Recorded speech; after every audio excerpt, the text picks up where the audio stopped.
48 assists, 1.5 sacks. He does have an interception that he returned for a touchdown on the year, and 1 pass breakup. At the laser will be a junior, number 25, Woods Toller. Toller with 15 solos, 44 assists, 3 interceptions, a fumble recovery, and 2 pass deflections. At 1 cornerback will be a senior, number 4, Randy Kimball. 7 solos, 13 assists, 4 interceptions. He's returned 2 of those for a touchdown, and also 1 pass breakup on the year for Kimball. At the Rocket will be a senior, number 80, Eli Lipsy. 10 solos, 35 assists, 1 interception, and 1 pass deflection. The other cornerback is a senior, number 2, Day Willis. 19 solos, 14 assists, 1 interception. That came last week in the win over Lee. 3 pass deflections and a fumble recovery. And the free safety for the Colonels will be a junior, number 21, James Hill. 8 solos, 18 assists, and 1 pass deflection. On the offensive side, up front at left tackle will be a junior, number 66, John Landon Chisholm. The left guard is a sophomore, number 58, Drew Tannehill. The center, a senior, number 57, Logan White. The right guard, another senior, number 59, Alex Tannehill. The right tackle is a junior, number 72, James Roberts. Starting tight end for the Colonels will be a senior, number 3, Stephon Smith. Smith with 9 receptions, 148 yards, 2 touchdowns on the year. Also has 4 carries for 37 yards. At wideout will be a junior, number 18, Thomas Putnam. 19 grabs, 324 yards, and 2 touchdowns. Also 15 carries for 80 yards on the year for Putnam. The other wideout is a senior, number 4, Randy Kimball. 23 receptions, 272 yards, and 7 touchdowns. In the backfield at fullback will be a junior, number 21, James Hill. 27 carries, 204 yards, 2 touchdowns. Both of those came in the win last week over Lee Academy. 3 receptions and 17 yards for Hill as well. Starting tailback will be a senior, number 28, Wesley Lester. He eclipsed the 1,000-yard mark a week ago. 148 carries on the year, 1,038 yards, 19 touchdowns. Also 9 receptions for 140 yards and a score for Lester. And the starting quarterback for the IA Colonels is a senior, number 15, Will Davis. On the year, Davis is 68 of 138 for 1,020 yards, 13 touchdowns to only 4 interceptions. Davis also with 78 carries, 339 yards, and 6 touchdowns. He has accounted for 19 on the year, only 1 behind his tailback, Wesley Lester, who has 20 total touchdowns on the year. So that's your starting lineup for the Colonels, who are out on the field. The captains are waiting on the officials as well as the Crusader captains. A good spirit line is formed, and it's a good night for football. It really is. I'm telling you, I hope we get a little bit more crowd. Not many out there right now, but the weather conditions aren't the most favorable. At least it's not raining. The rain has subsided, and we can at least watch a good dry football game from the press box anyway. So, and we're out of the wind as well. It is a nice little gust of wind still down there. Fortunately, I believe this is going to stay the conditions for the entire night. But love to welcome you out here. But if not, you can't make it. We always love to you listening in to us, and hopefully we'll have us a good game to call tonight. Captains are getting set to meet at midfield. Let's step aside and take a 1-minute break, and we'll be back to continue with the Delta South Motors pregame show. You're listening to IA Colonel Football on Super Talk for the Delta. Delta South Motors of Indianola. Located at 400 Highway 82, Delta South is your new home for quality pre-owned cars, trucks, and SUVs. With affordable pricing and available financing, sales manager Tommy Cook invites everyone to visit him and the friendly staff at their new location in Indianola. Tommy, formerly of Cosman's, has over 15 years experience in sales and service of automobiles in the Mississippi and Arkansas Delta. Remember, Delta South Motors Indianola, your Delta dealer with the better deal. Right now, 1 in 3 drivers is cruising around in a state of skepticism, wondering how much value their car insurance company is really delivering. If you're one of those, State Farm agent Andy Daniels of Indianola can help you get to a better state of mind. He'll talk with you, listen to you, and he'll put together a policy that has you written all over it. From cost to coverage, backed by 24/7 customer support. Call State Farm agent Andy Daniels of Indianola, 887-1561. Welcome back. Watson Cook and Brady Smith with you as we continue with the Delta South Motors pregame show. Delta South Motors, located at 400 Highway 82 in Indianola. They are your Delta dealer with the better deal on late model, low mileage cars, trucks, and SUVs. Go by and see Tommy Cook or give him a call, 662-887-7757. Find their inventory online at deltasouthmotors.com. They are open Monday through Friday, 8 a.m. to 6 p.m., and on Saturdays, 9 to 3. Captains are meeting at midfield. The IA Colonels in their home royal blue tops tonight with white letters and numbers. The gray pants, as Brady mentioned earlier, royal blue helmet with the white IA logo. Park Place Christian in their road white tops and white pants with green letters, green numbers, and green piping. They've got a green helmet with the white numbers on the side, an Alabama look, just in green and white. And Park Place has won the toss, deferred their option to the second half, so the Colonels will receive to start things here tonight. It's the first round of the MAIS AAA playoffs from Legion Field, the Colonels and the Crusaders. Bill Alford getting the crowd fired up here as Park Place has brought a good crowd across the way of, say, double or triple the size of what we saw from Lee last week. Yeah, wasn't many people came down from Clarksdale, Mississippi, and I was kind of shocked on that. And you know, actually the coach didn't, he even came at halftime and said, let's run the clock in the second half, even though we weren't up 35 like you normally do. But, you know, some coaches, they just go on and accept that they can't come back and that they're overmatched. And, you know, Indianola Academy was able to execute, take care of business, and that's what happens on things like that, especially when you have about a 1-hour road trip to get back home. And so anyway, they just went on and accepted defeat and got a bunch of second stringers in there and got some playing time, and that's what you want to see, especially as you're getting closer to that playoff push. You want to get those starters a little bit more rest and also some more players with game-time experience. And like you had mentioned earlier, whenever you have players that have some nagging injuries, you want to give them a little off time so that they can recover. We'll remind you that Greenville Motorsports is the sponsor of all IA Colonel First Downs. Your halftime show tonight will be brought to you by the Larry Vance Scott Station. And during halftime, we'll have double quick trivia for you. You'll have an opportunity to win a $10 gift card from our friends at Double Quick. In the postgame show, don't let me forget, we forgot this last week. We're going to get back to this in a minute, and we'll explain that. In the postgame show, we'll be naming the Bill's Body Shop collision of the game, as well as the Lost Pizza Company players of the game. So make sure you stay with us for that. We will not forget it this week. That's 100% on me. Brady and I talked after the game last week, and here's what we were going to go with. Will Davis on offense, threw for 3 touchdowns last week. Ashton Powell defensively, I have his numbers in front of me, but I know he had 1.5 sacks, a fumble recovery, a pass deflection, I think 6 total tackles. And then the Bills Body Shop collision of the game was a no-doubter, Stephon Smith on the interception return. So that was from a week ago. We apologize to Lost Pizza and Bill's Body Shop. We just whiffed on it in the postgame. That's all it is to it. I'm telling you, and I wasn't going to call you out on it. I said, did we do that? I said, he knows what he's doing. If we missed it, we missed it. But I think he did it. Maybe I just wasn't listening. So anyway, we get kind of busy and sidetracked up here. And like you mentioned, unfortunately, we forgot to do that. That's the worst thing we do. We're going to be okay. We're going to be okay. Yeah, I believe so. Both teams are on the field. We are just about set for the opening prayer and national anthem. First round of the MAIS AAA playoffs, Colonels and the Crusaders of Park Place Christian. We're going to step aside, take a 2-minute break, and we'll be back with the kickoff. You're listening to Colonel Football on Super Talk for the Delta. There's something special about having that trusted friend by you each day. No matter what life brings, he's always there, ready to lend an ear, a smile, and even a helping paw. At Planters Bank, that's what we're here for. We believe in you, and we're cheering you on each and every step. And in the places we can help, we'll be giving you that extra push you need. Planters Bank, growing together. Member FDIC. Hey, this is Chris McLean with Indianola Electric. We would like to thank our loyal customers for your continued support for the past 36 years. We are in our second generation operating under the same family for over 3.5 decades. As an electrical contractor, we are here for all of your electrical needs, from service and repair to customized automation and controls.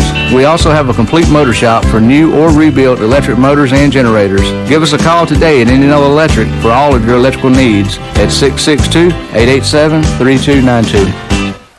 Uh-oh, Olivia. I scratched the hardwood floor with my truck. Oh, no, Cooper. What are we going to do? Call my pals at Robertson Floor Service. That's right, Cooper and Olivia. Your pap at Robertson Floor Service has been serving the Delta's flooring needs since 1992. Call us for an appointment today at 662-887-4477. Tell them, Olivia. Come to Pep Store. We can. We do. Your hardwood floor. And get a free coat.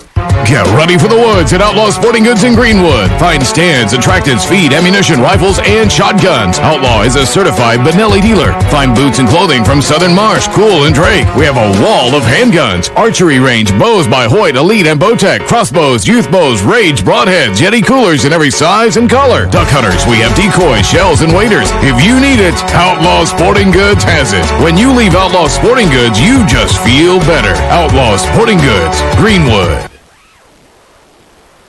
Welcome back. Watson Cook, Brady Smith with you as we conclude the Delta South Motors pregame show. We are ready for kickoff here from Legion Field. Glad you're with us tonight on Super Talk for the Delta as Park Place won the opening coin toss. They deferred their option to the second half. Colonels will receive to start things here and will work left to right as you look at your radio. With something you always have to guard against games like this, 16 seed, nothing to lose. Did they come out, try an onside kick to start things off? We shall see. That didn't work out too well for the Miami Dolphins last night. It wasn't to start the game, but certainly didn't help in their comeback bid. No, it didn't. Braden Stewart will kick it off for the Crusaders. Wears number 85 and wearing one of two white helmets on the field with the rest green, but he will tee it up from the 40 and kick right to left. Saw that. They had a couple of players out there with some white helmets. I was either wondering, did they have equipment malfunctions? Are they ninth graders? Or it looks like Stewart is a freshman. That's what that's going to be there. Thomas Putnam, Day Willis back deep to return. They stand at their own 15. Playoff football in Indianola. Great night for it. Waiting on the officials to signal ready for play. Stewart approaches the tee, and we are underway. It's on the ground, squib kick, and will go out of bounds at the 29-yard line. Colonels will have great field position to start this drive. I don't think that's what Stewart was wanting to do with it there. I'm sure his coaches didn't call that, draw that play up that way either. Nonetheless, the Colonels are going to take it. It's going to give them some excellent field position to start this first series on offense here. Josh Hill wearing the long sleeves, going to try to keep his arm warm there. Saw him warming up on the sidelines here prior to the game, and just trying to keep that arm warm. I believe he's going to come out, and they're going to throw it a little bit tonight, get the ball around in our athletes' hands in some open fields. Should be a good, exciting time. Ball on the near hash. The Colonel 35. Quarterback Will Davis will work out of the gun as Hill and Lester stacked up in an eye, and Davis going to call his own number. He picks up 2 to the 37 before he's taken off his feet. Braden Stewart coming over to make the tackle. Yeah, also give Nick Butts, number 11, and Jacob Summers, number 6, really get to the ball fast there. That's their linebackers reading a good thing there that time, getting around the up back that was blocking for Davis, and he got to him, scampered to him real quick before he could get a big gain. Davis will go under center on 2nd and 8. I formation in the backfield. Handoff will go to Lester. Tries to pick his way straight ahead, crosses the 40 up to the 44 before he's taken off his feet. 7-yard gain, or make it 6. They put it at the 43. We'll bring up 3rd and 2. Well, the puller from the backside there, number 58, Drew Tannehill, kicked out that defensive end there and really vaulted Lester into the secondary. Handoff goes to Lester straight ahead. He's got a Greenville Motorsports first down. If they mark his forward progress, they should. They'll mark it just across the 45, and that'll move the chains. That's not our typical running there, Watson, where we got 2 yards, then we got 7 yards, and then we got 2 yards there again. We're normally getting leaps and bounds. We're accustomed to that. So this team, you can't count them out yet. 1st and 10 from the 45. Handoff goes to Lester. Straight ahead, a tough 2 yards to the 47 before he's taken down. Brennan Bass coming up to make the stop, a senior for the Crusaders. Once again, a trap play there where we're pulling the backside guard and tackle. That was Drew Tannehill and looked like number 66, John Landon Chisholm, coming from that backside. Their defensive backside did just what you're taught to do. Follow the pulling guard. It'll put you in the play. 2nd and 8 from the 47. No score. 10:30 to play first quarter. Davis drops back, looking to pass. Lost it right side, looking for Putnam, and it's batted away last minute. Nice coverage downfield by Connor Stewart. It'll leave the Colonels with 3rd and 8. That shows why he was one of their captains tonight. Really out there on an island by himself. Had deep coverage there from the defensive back position. Didn't have any help over the top there from his safety, and he batted that ball away at the last second. Davis looked good there throwing that ball. Looked very comfortable, poised. Just put it right there where hopefully Putnam could have only caught it. Last second, the defensive back got his hand in there. Trips left on 3rd and 8. Screen pass set up, complete to James Hill, but not going to have the first down. He only gets one to the 48. Credit Park Place for coming out with a good defensive series there and going to force the Colonels to punt. That's something that we're not accustomed to there, and I guarantee you Coach Nestor's going to have to go to the sidelines and get on the chalkboard and have to draw something up a little different here, as Josh Hill is normally not accustomed to punting, especially this early in the game. And so tough break there for the IA offense. Park Place doesn't send anybody deep. Hill gets off a spiral kick, going to hit at the 16-yard line and just kind of spins dead there. Colonels will down it at the 15. 37-yard punt out of Hill, right on his average of 36.3 on the year. 1st and 10 Crusaders, no score with 9:45 to play in the first quarter. Hill does that so beautifully. I tell you, that senior is definitely going to be missed next year, not only on the defense and offensive side, but in that special teams role there, punting. Going back to the Starkville Academy game, he was our offensive player of the game for Lost Pizza. That's just nuts, but he did such a good job that night, and he's just continued that role and kept it up all year long. Brady Cruthers is the quarterback for Park Place. Flags are down. Look like we got in the neutral zone. That will be against the Colonels, 5-yard penalty. We'll move the Crusaders up to the 20, make it 1st and 5. So Cruthers listed as a sophomore. Wears number 9, quarterback for Park Place. Like the first name. Yeah. We had to get some help on the last name, spelled Cruthirds. He will work from the gun as a back to either side. Twin receivers come to the near side. Movement once again up front. This time the Colonels are applauding. Looks like we'll go back to the 15. It'll be 1st and 10. Well, Josh Hill, you got to give him credit. Once again, he got that penalty there for the Colonels' defense. He came up and showed blitz on the right outside the last second.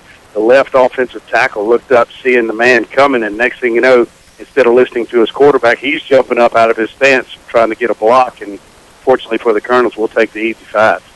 1st and 10 from the 15. Handoff goes to Butt. Straight ahead, works up to the 20. He's tripped up there and taken down. 5-yard gain will bring up 2nd and 5, and Woods Toller comes up limping a little bit, but looks like he's going to try to stay in the game. Talked to several players this week. What I've understood on the scouting report, this is going to be the largest offensive line that we have seen this year on the field, but at the same time, it probably plays a little beneficial to our fast package whenever we put that in. The blitzing backs there, or the blitzing ends in Clint Jones and also Houston Dana. 2nd and 5, Crusaders from their own 20. Cruthers from the gun, hands off to Butts, tries to stretch it to the near side. Powell giving chase. He's going to be hit hard and wrestled down by Spencer Robertson at the 27. A 7-yard gain. That'll move the change for Park Place. No score with 8:56 to play in the first quarter. This game's very reminiscent of Washington School when we played them. Had a bunch of real scat backs, a bunch of shifty, fast players. Nobody in the backfield with real size. The offensive line's good sized as well, and just kind of feel like that same way in the Indianola Academy. We got to get out and start firing out. We got blocked there that time and really got to get after it. First and 10, Park Place from their own 27. Ball on the near hash. Cruisers fakes the give. Going to call his own number.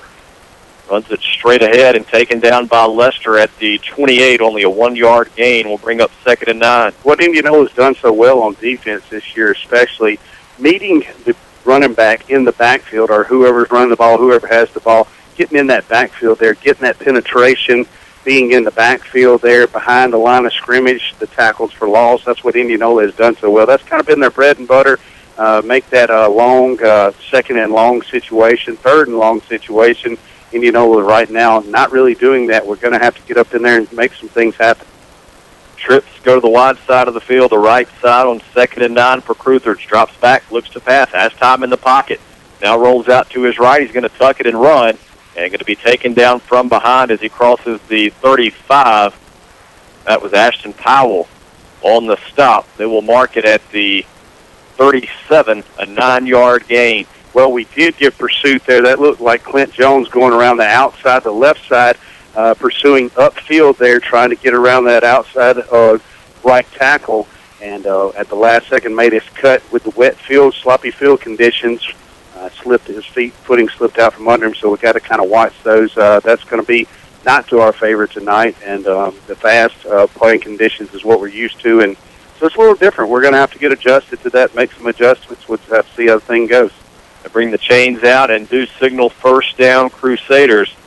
Be first and 10 at 37. Reeves Policini has checked in at defensive end as Clint Jones came to the sideline while they were measuring. 7:39 to play first quarter. Still no score between the Colonels and Crusaders. Colonels were forced to punt on their opening drive.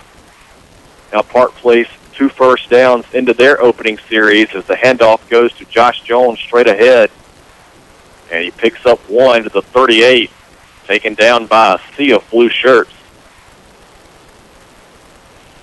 Once again, the Crusaders are getting a lot of yardage up front in between the tackles, and that's something, again, the Colonels are not used to seeing here. We're getting kind of blown back right now. We're not holding our own on our defensive line. Got to stay low here, shoot those gaps and get some penetration, shake some things up in the backfield. 2 receivers come to the near side. 2nd and 9 Crusaders. Cruthers works from the gun with Butts and Jones in the backfield. They'll hand off to Butts. Coming near side, Powell giving chase. Butts dancing around. They pick up a good block, but then Eli Lipsy comes up to deliver a blow at the 35. It's going to be a loss of 3 on the play. Ashton Powell doing a good job slowing down the back long enough to get all his extra help over there. Doing a good job on that. He was not able to make the tackle. Then Stephon Smith got crack blocked there and wasn't able to make the tackle either. But like you mentioned, Eli Lipsy doing a good job coming up from his defensive cornerback position and making a nice snot pop there in the open field. 3rd and 12, Park Place from their own 35. Ball is on the near hash. Cruthers works from the gun. 2 receivers left, 2 to the right. Now a man goes in motion far side. Cruthers rolls right, looking to pass, in trouble, and he's sacked. Ashton Powell comes up with his team leading 6.5. How do you even say that? He now has 6.5 sacks on the year. I'm going to go with that. Mr. Lawson and Ms. Hodges would kill me if they knew I just said that. But, hey, 4th and long for the Crusaders. Colonels will force a punt with 5:40 to play first quarter. Still no score here from Legion Field. And that's what I was talking about earlier, Watson. Getting in the backfield, making some things happen, creating those whatever and long situations. The Colonels finally got it together. Were able to put together 2 plays in a row, slowing them down. It's been a long day, partner. Connor Stewart back to punt. It will hit at the 40, and Woods Toller going to let it roll, and it will die at the Colonel 33. The Colonels will start their second possession of the night from their own 33-yard line. 5:12 to play first quarter. Still no score here in this opening round playoff matchup. And this is what a good coach does over there. Shan Wright running down the sidelines, going over and communicating with Woods. Stop. Leave it there. Don't touch it. Let our offense come get on the field. Woods was sitting there kind of looking up, wondering, hey, should I pick it up? Should I not? And they communicated with one another, and whenever you can do that and talk, and anytime communication's a key, and especially these playing conditions, do you want to try to pick that thing up and get any kind of return at all? And they wisely backed off. Good call by the Colonel's special teams. 37-yard punt out of Connor Stewart. No return for the Colonels. 1st and 10 from their own 33. Ball will be on the near hash. Again, no score with 5:12 to play in the opening quarter. Winner of this one gets the winner of the 8-9 matchup next week. And Bio Academy, the 8th seed, hosting Columbia tonight just up the road in Cleveland. We'll try to get you some scores on that one throughout the night. The 4-13 matchup, Central Hines hosting Riverfield. And the 5-seed Silliman hosting the 12-seed Wayne Academy. Those are the teams on the top half of the bracket with the Colonels. 1st and 10 from the 33. Ball on the near hash. Davis works from the gun, brings Lester in motion near side. He'll hand off to Lester. Looking for a block. Crosses the 35, works up to the 39. A 6-yard gain for Lester will leave the Colonels with 2nd and 4. Jacob Summers coming over to make the stop. Watson, since you've become in the banking business now, I know you've got to break your golf clubs out of the closet and start back playing. That divot that Wesley just left there, it looks like some of my approaches with some of my wedges, and I'm sure that you'll start seeing those sooner or later. Probably so. I'm just waiting to see these banking hours everybody keeps talking about. Gain on 2nd down is to the 41. James Hill on the carry, a 2-yard run. Leave the Colonels with 3rd and 2. I know the feeling all too well, partner. I know the feeling. The store closes at 5. What are you still doing there at 6:30? Just called work, man. Heck, trying to catch up so you can get behind the next day. 4:15 to play first quarter. No score. Colonels with 3rd and 2 from their own 41. Davis under center. Offset eye. He'll hand it off to Lester. Stiff arm at the 49. Runs over another at the Crusader 47. Still on his feet. Lester with an army crawl to the Park Place 40. A 19-yard run. Boy, with the effort, he's going to feel like he ran about 59. Wow, what a stiff arm to start that thing off. Once Lester comes around the corner, gets the first stiff arm on one of the would-be tacklers for the Crusaders, then suddenly starts getting met with hitting and almost got speared there at the end. I didn't like the way that young man came in and hit him from the back. Eventually, he's able to get up and take it off. 1st and 10 from the Crusader 40. Handoff goes to Lester. And pounds his way inside the 35 down to the 32-yard line. Give him 8 on the carry. Bring up 2nd and 2. Finally woke up here and getting things going a little bit here. Alex Tannehill, the senior guard, out there blocking hard. I like to see that, keeping those feet turning and blocking and blowing some people out to that whistle blows. That's what you want to see. This is a big defensive front. I formation in the backfield behind Davis. Kimball to the left, Putnam to the right. The receivers, they go a little wide open. Stephon Smith on the tight end seam, and he could not hang on. Boy, that was about as easy as 6 points as the Colonels could have asked for all year. Tough break there for the Colonels. Just a tight end dump over the middle. It was wide open. I believe if you don't watch out, we would end up running the same play again, as I know I would like to. 3rd and short. Davis will turn handoff to Lester. Greenville Motorsports first down to the 25, inside to the 23. Give him 9 on the carry. Now those big hogs up front are starting to churn there. I see 72 James Roberts and also 59 Alex Tannehill getting up there working together, saying, hey, we got this, and that's what you like to see, that little motivation, momentum going. We're not huddling up, calling the plays from the line of scrimmage, getting that momentum.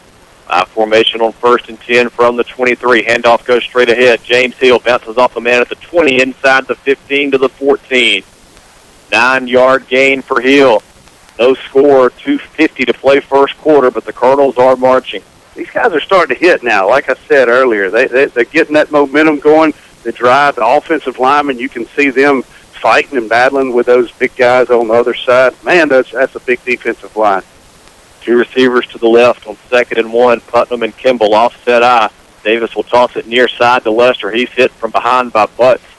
And sprung forward inside the 10 to the 9-yard line. A 5-yard run. Another Greenville Motorsports first down. Well, a good hard run by Lester on the toss sweep. Just getting out to that wide open air space and getting the athleticism out in the open field and trying to make some things happen. That's going to give us a first down and a goal to go, knocking on the door. 1st and goal from the 9. I formation in the backfield. Davis will turn handoff to Lester. Sidesteps the man in the backfield, puts his head down at the 5, and works to the 3 before he's taken off his feet. 6-yard pickup will leave the Colonels second and goal from the 3. I really like what he did there. He kind of took a little stutter step, let the play develop, and then, boom, hit that hole with a burst of speed and got in there. That's what you like to see. Colonels quick to the line, second and goal. There was movement. Even James Hill stopped. He was the guilty party. He stopped before the officials blew the whistle. But they do catch the Colonels with the early start. Back them up 5 yards. Unfortunate situation for the Colonels there. Normally, as an up back, what you should do, or as your running back, once you start doing that, just keep going in forward motion there, because it is legal to do that. But unfortunately, it's hard to teach that, and especially it definitely changes the entire play up. Second and goal from the 8. Putnam goes in motion. Davis will toss it near side to Lester. Tries to cut through a man at the 5 and gets back to the 3. 5-yard gain for Lester. I can say this, these young men for Park Place, they hit low, which wisely so. I would hit number 28 lower than his waist at line as well, as he is a large young man coming out of that backfield with a head full of steam. The credit Park Place, they are hitting low and tackling low. Third and goal. They give it to Lester again. This time he's in with ease. Touchdown, Colonels. IA on the board with 1:32 to play in the first quarter. Lester takes it in from 3 yards out, and the Colonels lead it 6-0. James Hill, the fullback, 21 there, blowing a linebacker out, and that allows Wesley Lester to step into that end zone, getting in behind his blockers. That's what you like to see, getting in that end zone early and often, and let's hope the trend continues for the Colonels' offense. Spencer Robertson on for the extra point. Got the week off last week. 36 of 41 on the year.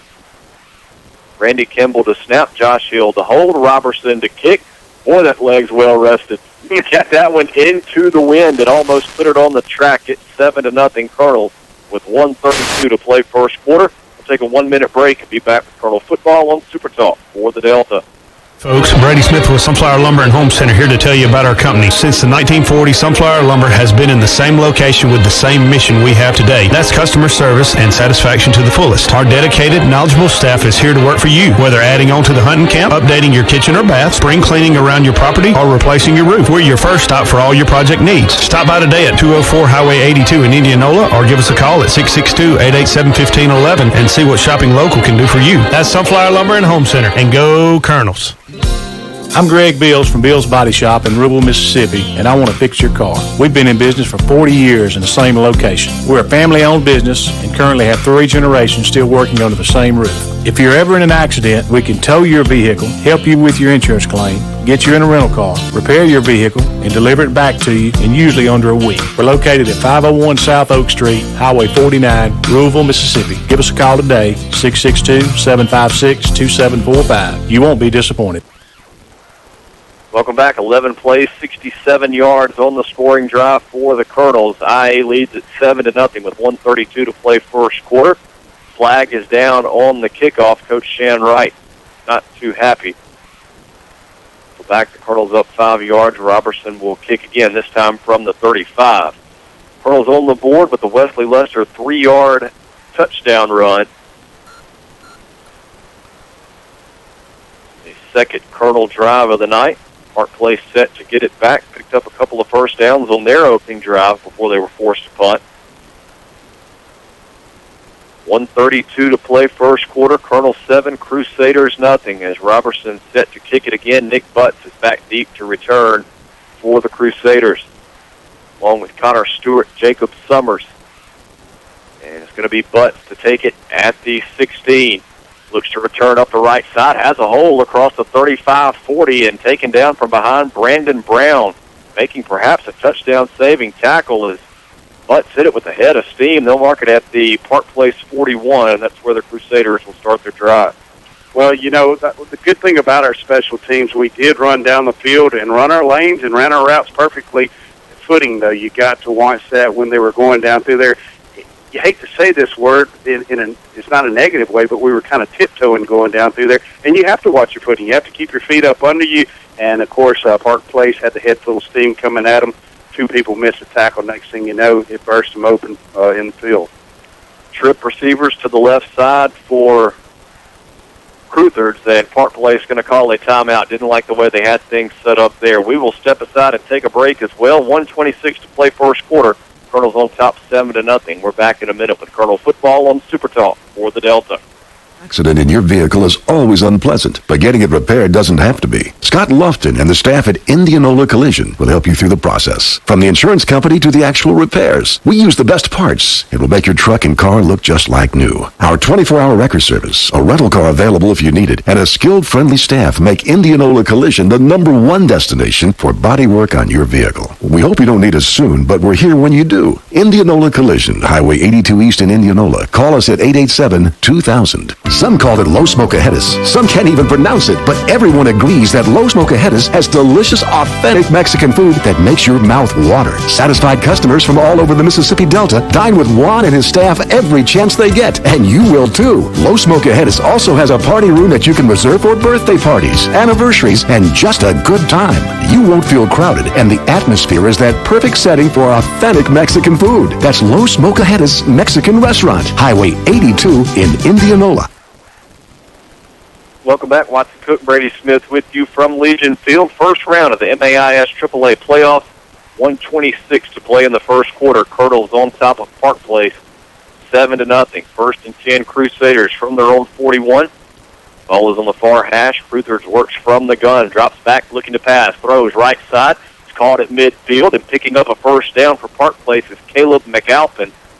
Taken out of bounds by Woods Toller, as they mark him out at the Colonel 45, 14-yard gain. Number 4, Randy Kimball, was the responsible defensive back on coverage there.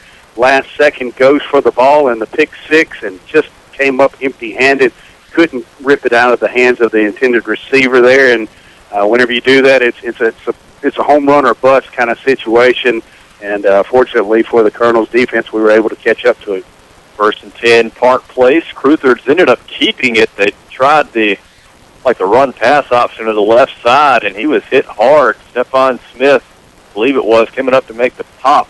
Mark it back at the 47, a 2-yard loss. Yeah, 59, Alex Tannehill, who was letting Wesley Lester get a few plays of break and rest there. He was in there at that linebacker position, almost over-pursued the play and put himself out of position. He thought that the running back had the ball. Next thing you know, he looks up, and behind him, there goes the quarterback towards the line of scrimmage. Second and 12, Crusaders from the Colonel 47. Under 30 seconds to play now in the first quarter. Colonel's on top by 7. Here comes Hill on a blitz. He's got Crusaders and drops them back at the Park Place 47 is where they'll mark it. I like Josh whenever he was blitzing from that outside. Blows through the up back that was supposed to pick him up on the block, and then just kind of hits the quarterback like, hey, I'm just going to hit you. You surely have released the ball by now. Next thing you know, he looks up, the quarterback still has the ball. Oh, we need a tackle, wrap up here. Didn't want to bring him to the ground or anything, and as you have to watch that unnecessary roughness now, I guess you would call it, or personal foul calls. But anyway, using his head over there and did a good job of making the sack for the Colonel's D. First quarter comes to an end, 7-0. Colonel's on top of the Crusaders. Park Place will have 3rd and 18 when we come back to start the second quarter. You're listening to Colonel Football on Super Talk for the Delta. Are you looking for another choice for your prescription needs? Try any of your local Good Neighbor pharmacies and experience the difference your friends and neighbors are already enjoying. Your local Good Neighbor pharmacies serving the Delta with 5 convenient locations. City Drugstore, Hollandale, Cleveland Medical Arts, Cleveland, GMP Pharmacy, Belzona, Yazoo Drug Company, Yazoo City, Magic Mark Pharmacy, Indianola. Your Good Neighbor Pharmacy, where you get same copay and better service. Experience the Good Neighbor difference. Bring your prescriptions in today. Your local Good Neighbor pharmacies serving the Delta with 5 convenient locations. David. Welcome back as we get ready to start the second quarter here from Legion Field. The IA Colonels on top of the Park Place Crusaders, 7-0. Park Place after a 2-yard loss on first down, then a sack of Josh Hill that resulted in a 6-yard loss. Crusaders now facing 3rd and 18 from their own 47 as we flip into the field. Park Place will now work left to right here in the second quarter. Pressure looks like it'll be coming again. Houston Dana has checked in at defensive end. Crusaders will work from the gun on 3rd and 18. 2-play fakes. He's down again. Josh Hill, another sack, his second tonight, 3.5 on the season. for the senior Hill. They'll mark it back at the 39, an 8-yard loss. Well, Crusaders got lucky there that he was able to hold on to that ball. Josh Hill coming on a blitzing back from the backside, the blind side, and just did a good job bull rushing over the offensive lineman through him and getting to the quarterback and making the sack. Great defensive series by the Colonel's defense. That's what we're accustomed to see, the nasty boys coming out to play. Connor Stewart going to go back to punt, stands at his own 28. Woods Toller back to return. It's blocked. That may have been Hill as well. He and Powell got there at the same time. I think it was Hill that got a hand on it. And the Colonels will take over 1st and 10 at the Park Place 32. Yeah, it was Josh Hill getting in there, getting fired up. They just, again, bull rushed the offensive line of the special teams play there of Park Place Christian and just overnumbered them, overmatched them. Josh Hill getting a good penetration there up the middle of the field and got his big bear paw up there at the last second, made a nice block for the Colonel's special teams. 1st and 10, Big Blue from the Park Place 32. Ball will be on the near hash, 11-16 to play second quarter. Colonels looking to add to a 7-0 lead. Davis will go under center with Hill and Lester split behind him. Putnam goes in motion far side. Davis with a quick drop, throws. Got Kimball on a slant, caught at the 25, and Kimball will work down to the 22. 10-yard gain, going to be close to the first down. May have to have a measurement. I like the brothers Tannehill up the field there, number 58 and 59. Drew and Alex Tannehill getting downfield, making some blocks for their receiver. Then after that, giving each other a high five out there. It seems like they're kind of having a competition against one another, see who can get the most people tonight. Nothing wrong with a little competition out there. They do signal 1st and 10 Colonels, 1st and 10 from the 22.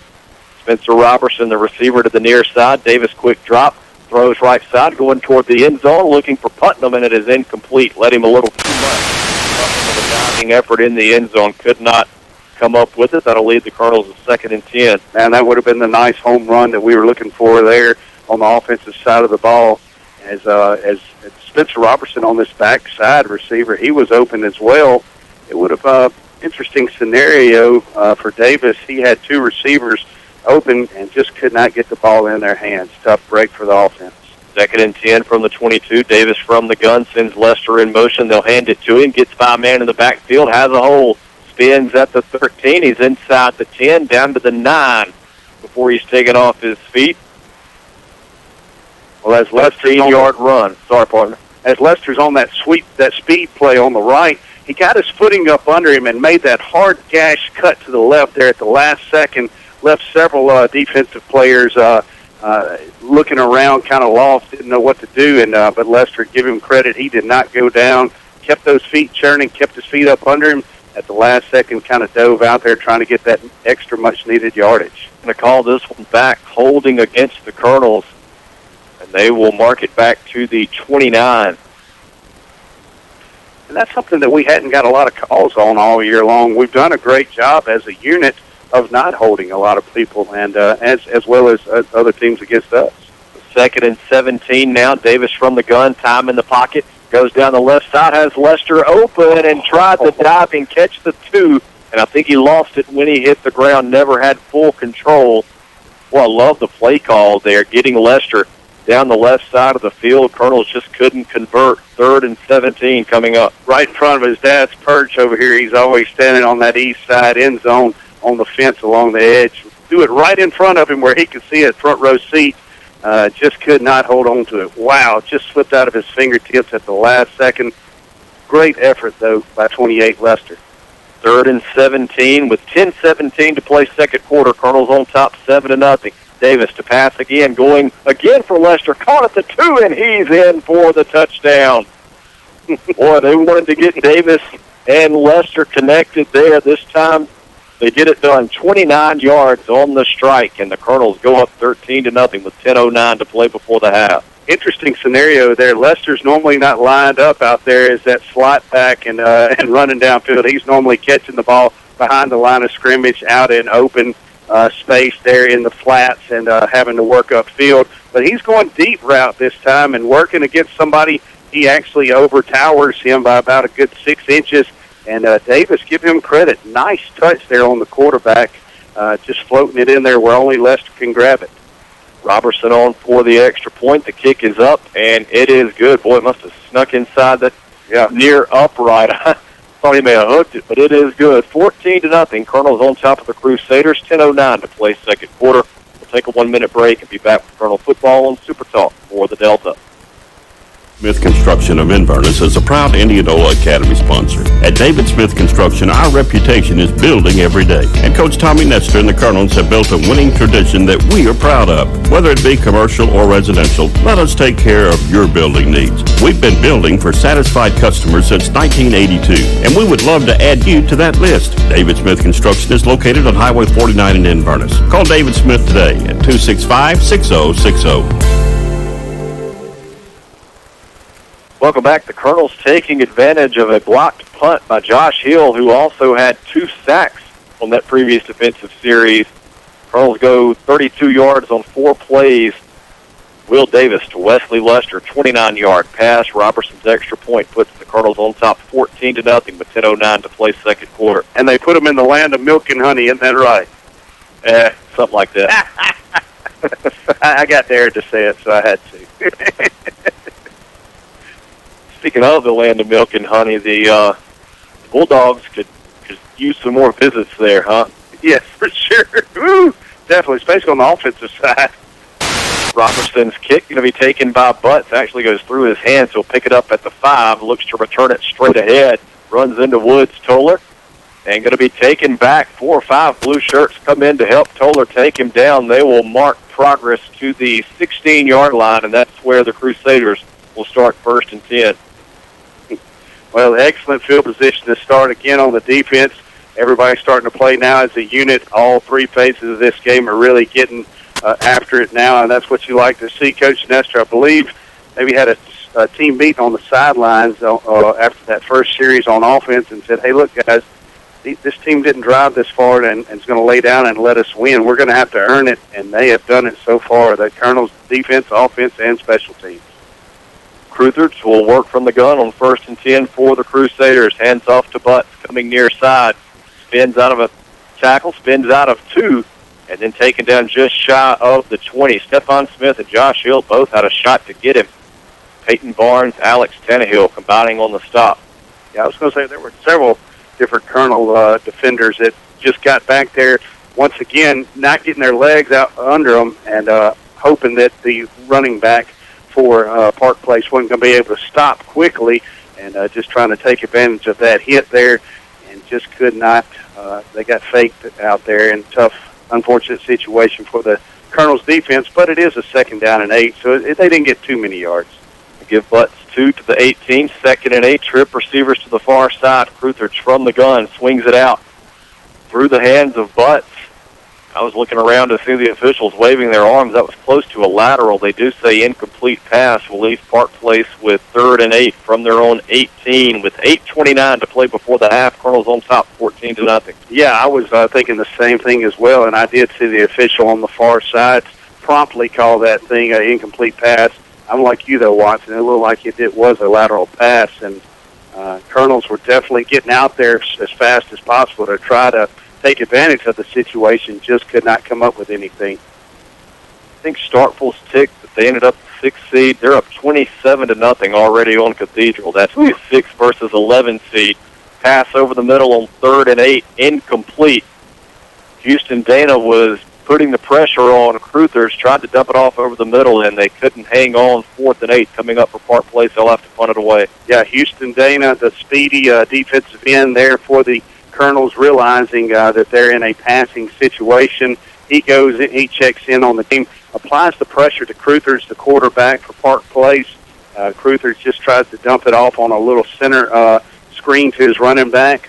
Ashton Powell, credit him. He did a good job sniffing it out. Stewart back to punt. It's blocked again. This time Stephon Smith picked up by Powell. Dragging Crusaders. Gets free and will take it in the end zone. Ashton Powell with the 2nd, 3rd, and 4th effort.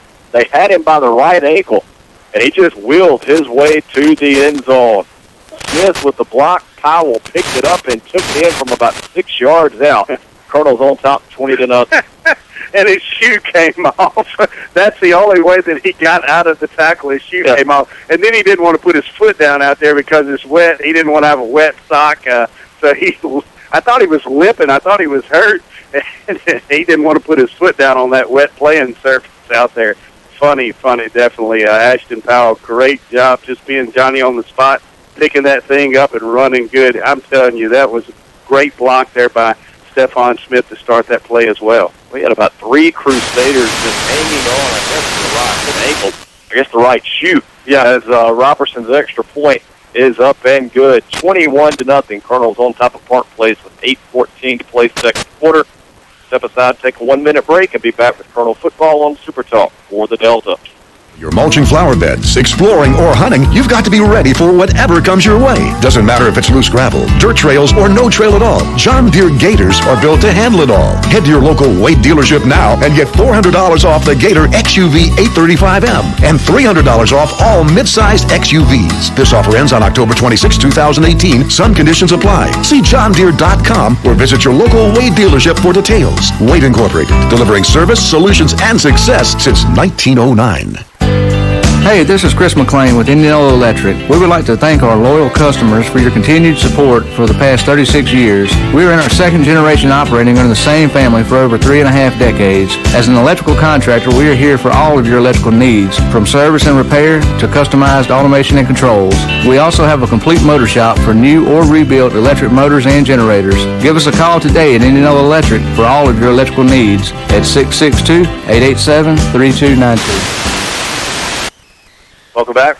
Robertson's kick taken by Toller inside the 10-yard line, and he's going to be taken out of bounds by Woods Toller. They'll mark him out at the 30-yard line. That's where they'll put it of Park Place. So 1st and 10 Crusaders from their own 30. 8:05 to play second quarter. Colonel's on top 21-0. Partner, I was trying to see if I could find any updates on any scores. I do have to update everybody out there in Colonel Nation, though. I did get a cake from my partner over here tonight, and I definitely thank him for it. It was great. It's been a great ride, and we didn't know if we were going to, we definitely, we're playing as if it's our last game every week, week after week, because if we lose, we're out. So he threw me a little cake in here, and I was definitely surprised and truly honored, and it was pretty awesome to walk into that. Figured if I fed you, you'd be happy. Yeah. Cruthers calls his own number on 1st and 10, and he's wrestled down Ashton Powell at the line of scrimmage. No gain on the play will bring up 2nd and 10. Cruthers getting slammed to the ground with authority like a rag doll that time as Ashton Powell, coming in from his backside defensive end position, just shot across the face of the backside left tackle. Went through there, just kept fighting, getting to the ball, and once he got there, he knew what to do, put them on the ground with authority. I would give that actually a Bill's Body Shop collision of the game nominee, with Cruthers getting met to the ground. That was a pretty hard collision. 2nd and 10 Crusaders from their own 30. He'll work from the gun, looks to pass, steps up in the pocket, going to run it. Brought down from behind. Lester coming up to make the stop. They'll mark it at the 36, a 6-yard gain for Cruthers. Will leave the Crusaders with 3rd and 4. There have been several instances where we could have had some nice Bill Body Shop collision nominees already, just weren't able to capitalize and finish it up. Missed several would-be tackles with the footing out there the way it is tonight. You can see the field getting a little wear and tear on it out there.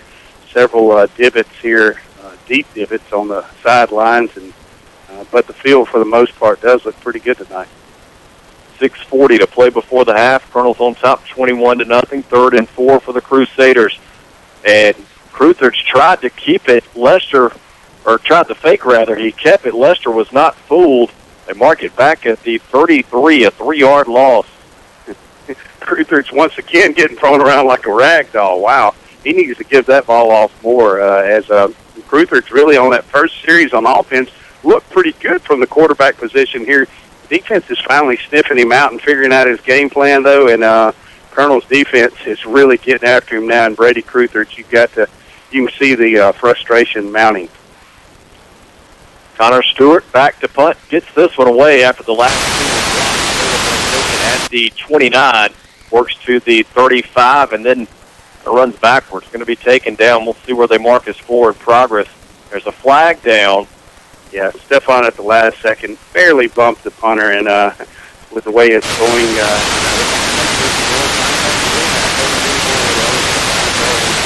personal foul.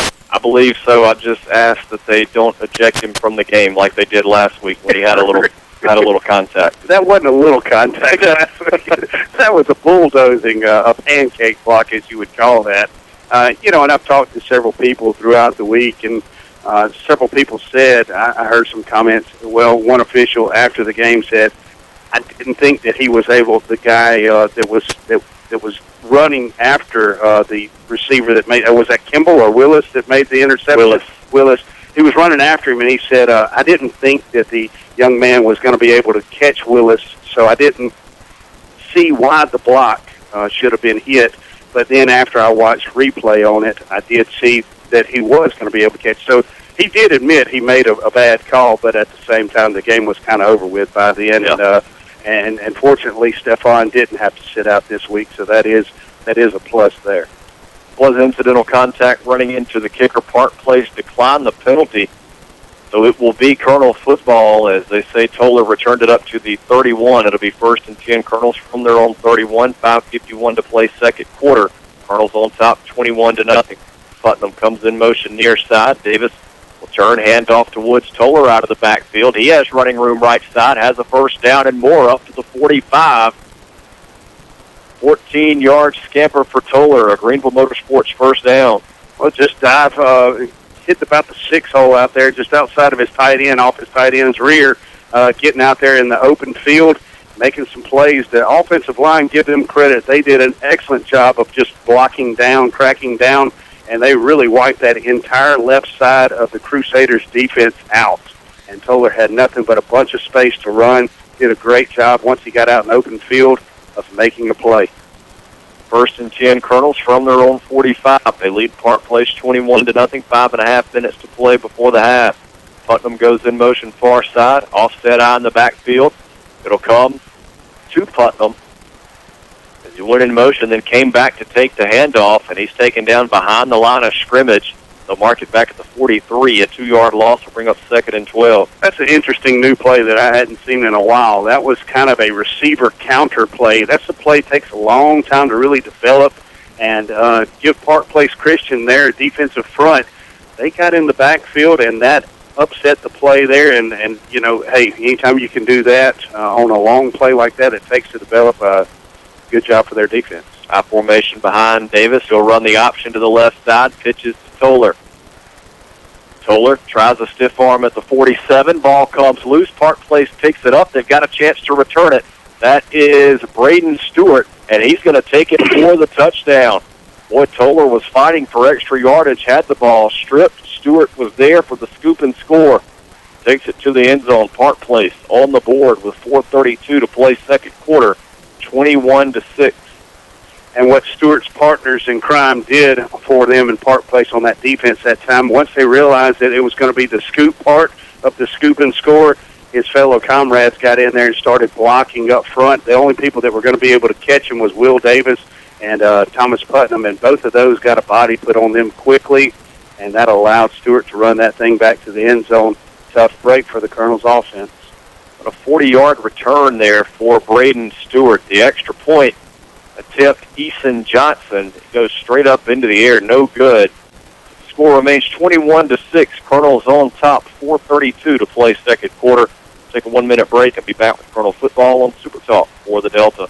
The year was 1953. The average wage was $4,000 a year. Gas was 20 cents a gallon, and Dwight D. Eisenhower became president. In that same year, in the land of cotton, the Mississippi Delta, Abrahams was born. Michael and Helen Abraham carry on the proud tradition of offering the finest collection of men and women's clothing for Indianola and all of the Delta. Jeans from Big Star and Silver, mountain khaki shorts and pants, and Polo and Cotton Brothers for men. For the ladies, shoes by OTBT, Barefoot Dream sweaters and Carly dresses and tunics. And don't forget Patagonia and True Grit in ladies and men. Proud Colonel Boosters, Abrahams, downtown Indianola. There's something special about having that trusted friend by you each day. No matter what life brings, he's always there, ready to lend an ear, a smile, and even a helping paw. At Planters Bank, that's what we're here for. We believe in you, and we're cheering you on each and every step. And in the places we can help, we'll be giving you that extra push you need. Planters Bank, growing together. Member FDIC. Welcome back. Park Place gets on the board. A Braden Stewart 40-yard scoop and score. Extra point was no good, though, and the Colonels still lead 21-6, 4:32 to play second quarter. Low line drive kick going to be picked up by Randy Kimball at the 30. Comes to the near side, and will look to cut up field. Runs through a man at the 35 and taken down at the 41. Boy, Kimball, a good head of steam there. He wanted a Bills body nominee for collision of the game on that kick return. Yeah, I like our enthusiasm right there, aggressiveness, getting after it on special teams. 81, Grant Coleman, the sophomore, really getting his name called a lot here past couple of weeks. He likes to hit. That young man does, and we're looking forward to getting him on the field more and more often throughout the years. First and 10, Colonels from their own 41. Ball is on the near hash as they work right to left. 21-6. The lead over the Crusaders with 4:20 to play first half. Lester goes in motion far side. He'll take the handoff, stretches it, has running room, first down, and a lot more inside Crusader territory to the 30, to the 29, to the 28-yard line goes Lester. Just a speed play to the right where you have the empty backfield and put Lester in motion from the slot back on the left. He runs to the right. Also had James Hill out front blocking for him. Offensive line did a good job collapsing down the defense again. We've had a lot of success on that right side tonight doing that. I believe the Colonels are going to continue to work on that weakness that the Crusaders have. 30-yard run. They put it at the Park Place 29.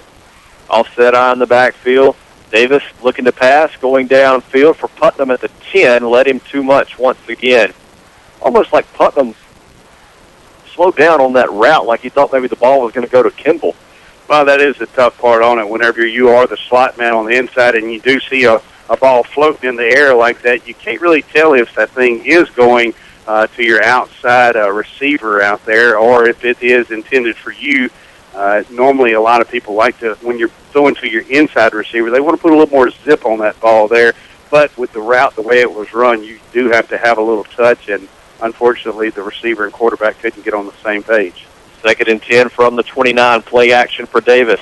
Has to scramble to his left. Throws downfield. Caught by Putnam. Kept it on his side and maintained possession. Works out of bounds at the 16-yard line. A 13-yard pickup. A Greenville Motorsports first down. I like when our quarterback rolls out in a bootleg, getting out of that pocket, especially whenever he's not getting flushed out of the pocket, but the pocket, the play was designed for him to get out of the pocket. Does a good job. Had a defensive or a would-be tackler right on his heels and just able to outrun him and keep his poise and focus and finding his receiver, Putnam, who had a 10-yard out route and just for that first down. 21-6. Colonels on top with 3:46 to play before the half. Park Place going to call their second timeout of the first half. We'll keep it here and remind you that coming up during the Larry Vance Scott Station halftime show, we'll have Double Quick Trivia. We'll have a chance to win a $10 gift card from our friends at Double Quick. Make sure you stay with us for that. We'll also look at first half numbers and recap things here from Legion Field. Colonels looking to extend a 15-point lead with 3:46 to play before the half. And coming up at the break as well, we'll get Brady's crucial picks on the SEC slate this weekend. You know what's so messed up? I actually did pretty good in the picks on the radio and in the paper. What messed me up were the D2s and these foreign teams. What's that called up there? The Big Ten and those Big 12, those teams. Gosh, I don't even know what those guys do up there. And somebody's got to be holding down that final spot in the paper. Why not me? You have fallen down the ladder a little bit, but hey, there's still time to work your way back up. No need to fret just yet.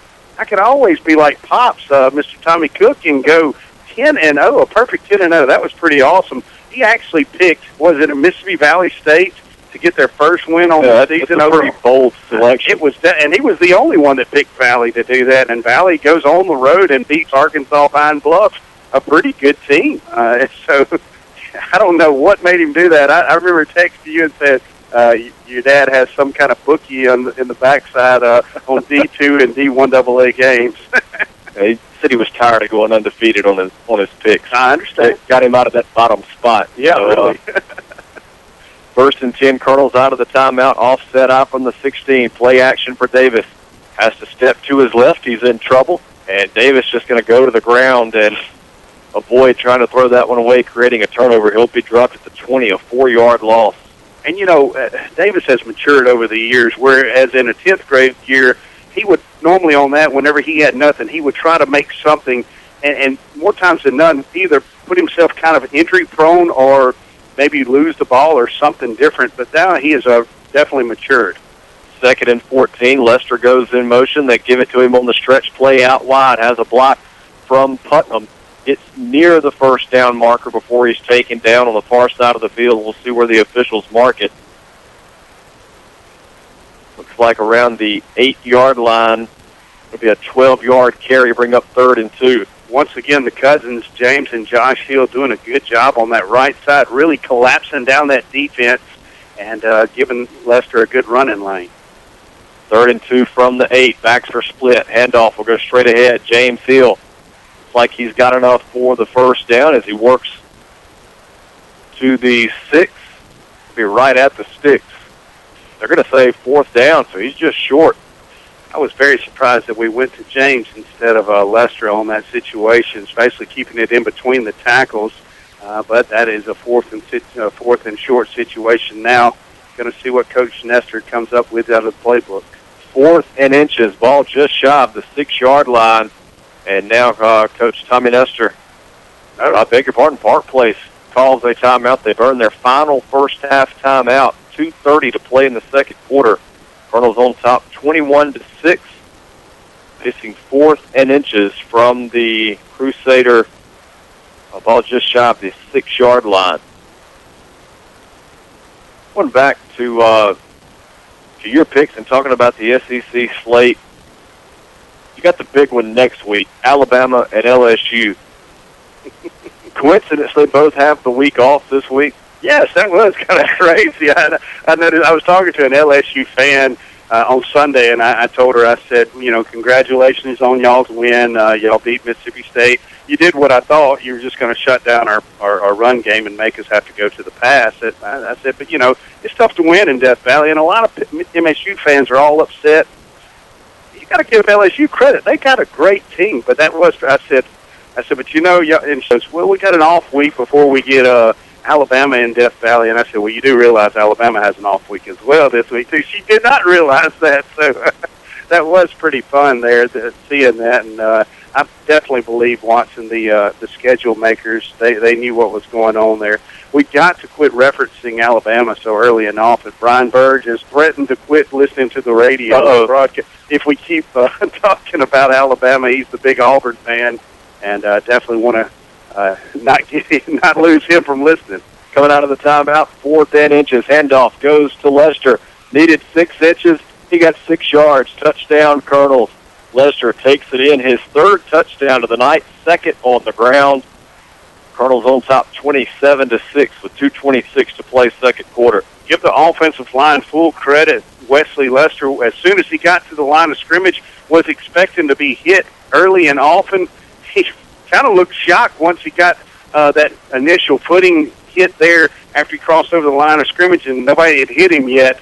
The offensive line did a great job blocking up front and opening a hole there, a running lane so Lester could get into that end zone. Robertson's extra point is up, and it is good. 28-6. Colonels on top of Park Place. 2:26 to play before the half. We'll take a 1-minute break and be back with Colonel Football on Super Talk for the Delta. At South Sunflower County Hospital, Championship Healthcare is always in season. We are invested in being the best hospital for our friends and neighbors and are ready to care for your every need. Complete high-quality care right here in Indianola. From prenatal to adult care, the providers at South Sunflower County Hospital are surrounded with the latest technology, and their compassionate, personalized care gives you that at-home feeling you need and deserve. Closer to family, closer to home. South Sunflower County Hospital, your hometown hospital. We got snacks at Double Quick. Get your chips at Double Quick. Ice cream cones and Hershey's Kiss. Keep you moving. Just get off work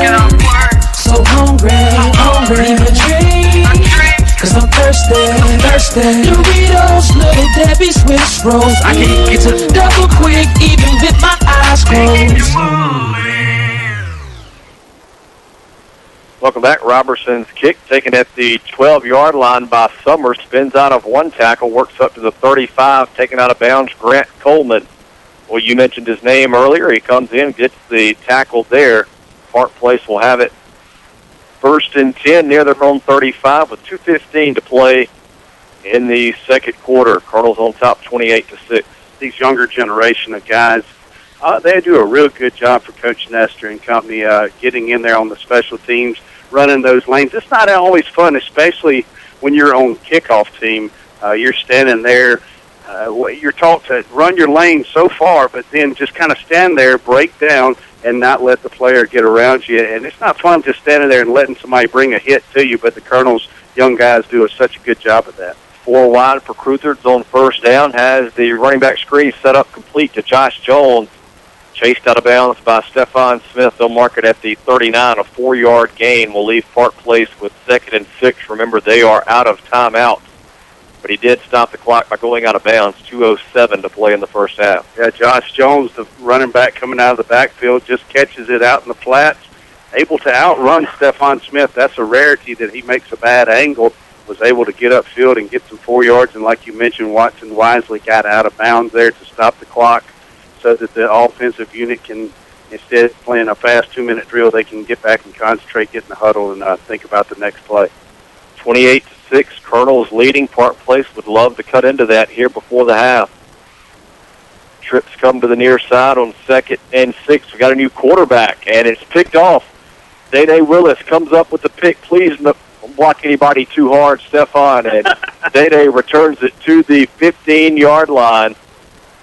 That was Bryson Shute, a freshman who checked in at quarterback.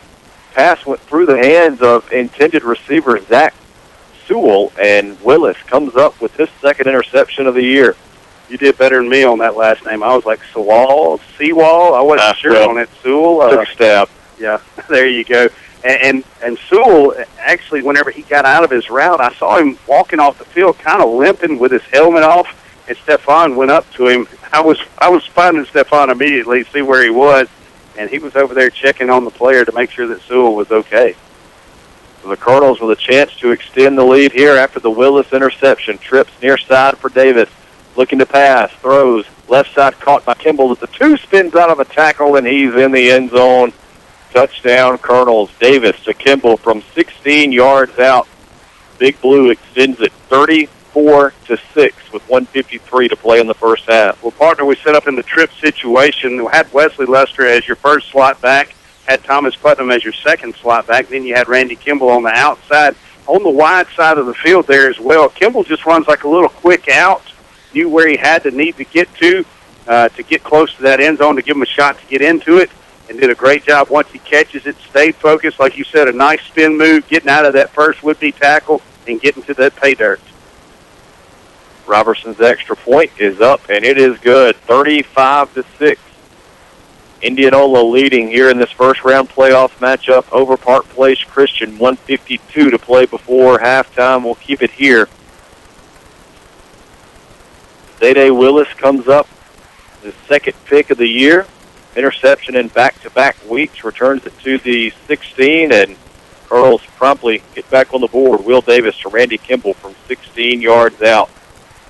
Colonels have scored on 2 pass plays tonight, 2 runs by Lester, and a blocked punt returned for a touchdown. It's how the Colonels have gotten their points on the board. Robertson set to kick it away from the 40. Park Place will send Butts back deep to return.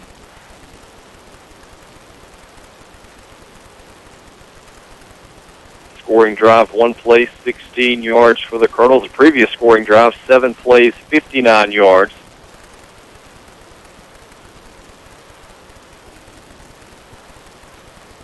Just under 2 minutes to go before the half. Robertson, a high end-over-end kick. Butt's going to take it at the 13. Looks for running room straight ahead. Now bounces near side. Has a hole across the 35, 40, 45. Ball comes loose. Recovered by Park Place. John Reese Jackson tries to strip it away again. but it will be Crusader football. They'll mark it at the Colonel 46. Well, it's just a nice return there by Park Place Christian. These guys, even though the scoreboard shows 35-6 and it's 1 minute and 39 seconds to go before halftime, there is no quit in these young men. They're getting out here and running it back. They're trying to get in that pay dirt in that end zone. They want to have a little momentum going into the locker rooms at halftime. Right now, it is all Indianola Academy, though. 1st and 10, Park Place from the Colonel 46. The freshman quarterback stays in. Shoop wears number 26. He'll hand off to Butts straight ahead. Tripped up and stays on his feet and then taken down as Eli Lipsy stayed with the play. Brings down Butts at the 44. A 2-yard pickup will leave the Crusaders with 2nd and 8. I tell you, Butts, he came out of that backfield with a head full of steam, almost got to the open field and made something happen. Indianola Academy defense really doing a good job of wrapping up over there. Eli Lipsy, nice open field tackle. That could have been ugly very quick, but the Colonels got to the ball and wrapped that thing up, cut it short. Shoop will have Butts and Jones in the backfield. 2nd and 8 from the Colonel 44. Handoff goes to Butts. Spins out of initial contact, but taken down back at the original line of scrimmage as Stephon Smith busted through to bring him down. 3rd and 10. Yeah, Lester shooting in on a linebacker blitz and just could not hold on as he met the running back in the backfield about 5 yards deep. And like I said earlier, Watson, that's what our defense is. That's our bread and butter. Getting in the backfield, creating the chaos, meeting those guys in the backfield before or as they're getting the ball, so they're having to think real quick and react, and just shakes things up, and that's where our defense really shines. Clock runs, 18 seconds to play, 2nd quarter. They've got Cruthers back in there. He was hit on contact, nearly intercepted. Pass was intended for Josh Jones. Clock will stop with 10 seconds to play in the half. 4th and 9, or 4th and really 10 for the Crusaders. I do have an update here. 12-6 Bowling Green late in the 2nd quarter over Adams County Christian right now. How about that? If any of y'all out there get any updates, we would love to have you share them. You can text me or Watson. If you don't have my phone number, you're going to have it at halftime. 4th and 10. Crusaders going to keep the offense on the field, likely heave one toward the end zone. It'll be Shoop back in there to take the snap. 2 receivers left, 2 to the right.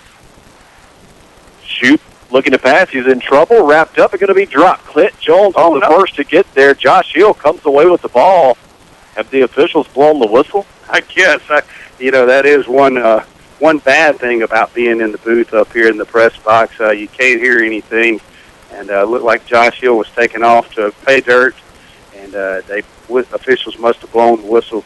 Credit 12 gauge and also 44, or number 40, Houston Dana, our speedy ends, getting around that deep offensive line, those big offensive linemen, and getting back there and creating some havoc.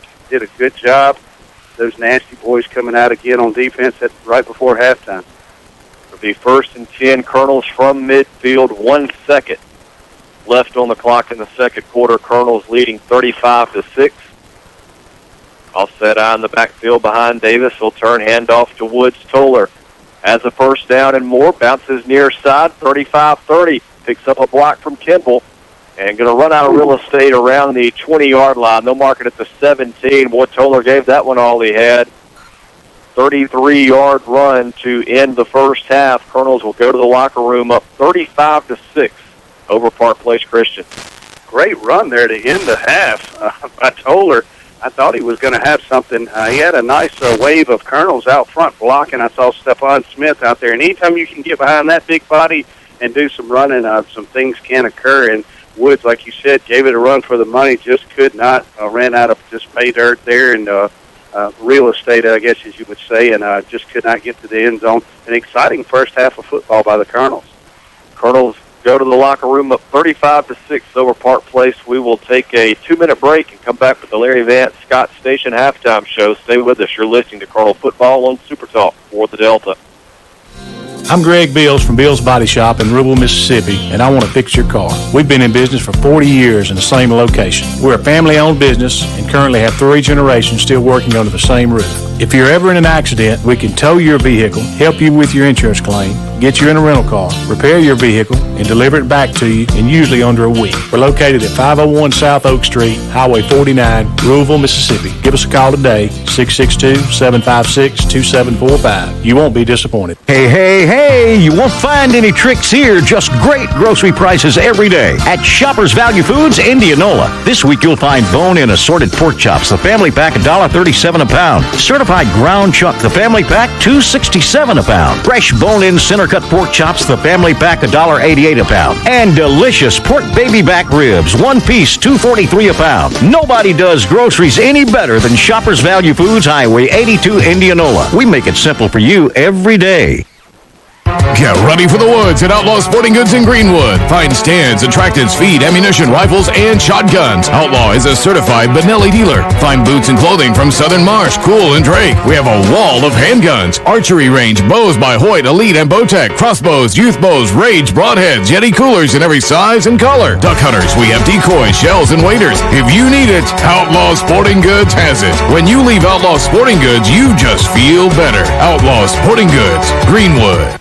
Right now, 1 in 3 drivers is cruising around in a state of skepticism, wondering how much value their car insurance company is really delivering. If you're one of those, State Farm agent Andy Daniels of Indianola can help you get to a better state of mind. He'll talk with you, listen to you, and he'll put together a policy that has you written all over it. From cost to coverage, backed by 24/7 customer support. Call State Farm agent Andy Daniels of Indianola, 887-1561.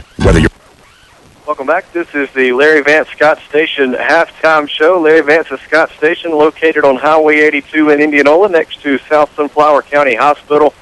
Come by and see Larry during the week. Get a hot, fresh breakfast. Go back, get a good plate lunch, cold drinks, and snacks available as well. That's at the Larry Vance Scott Station, located in Indianola, Highway 82, next to South Sunflower County Hospital.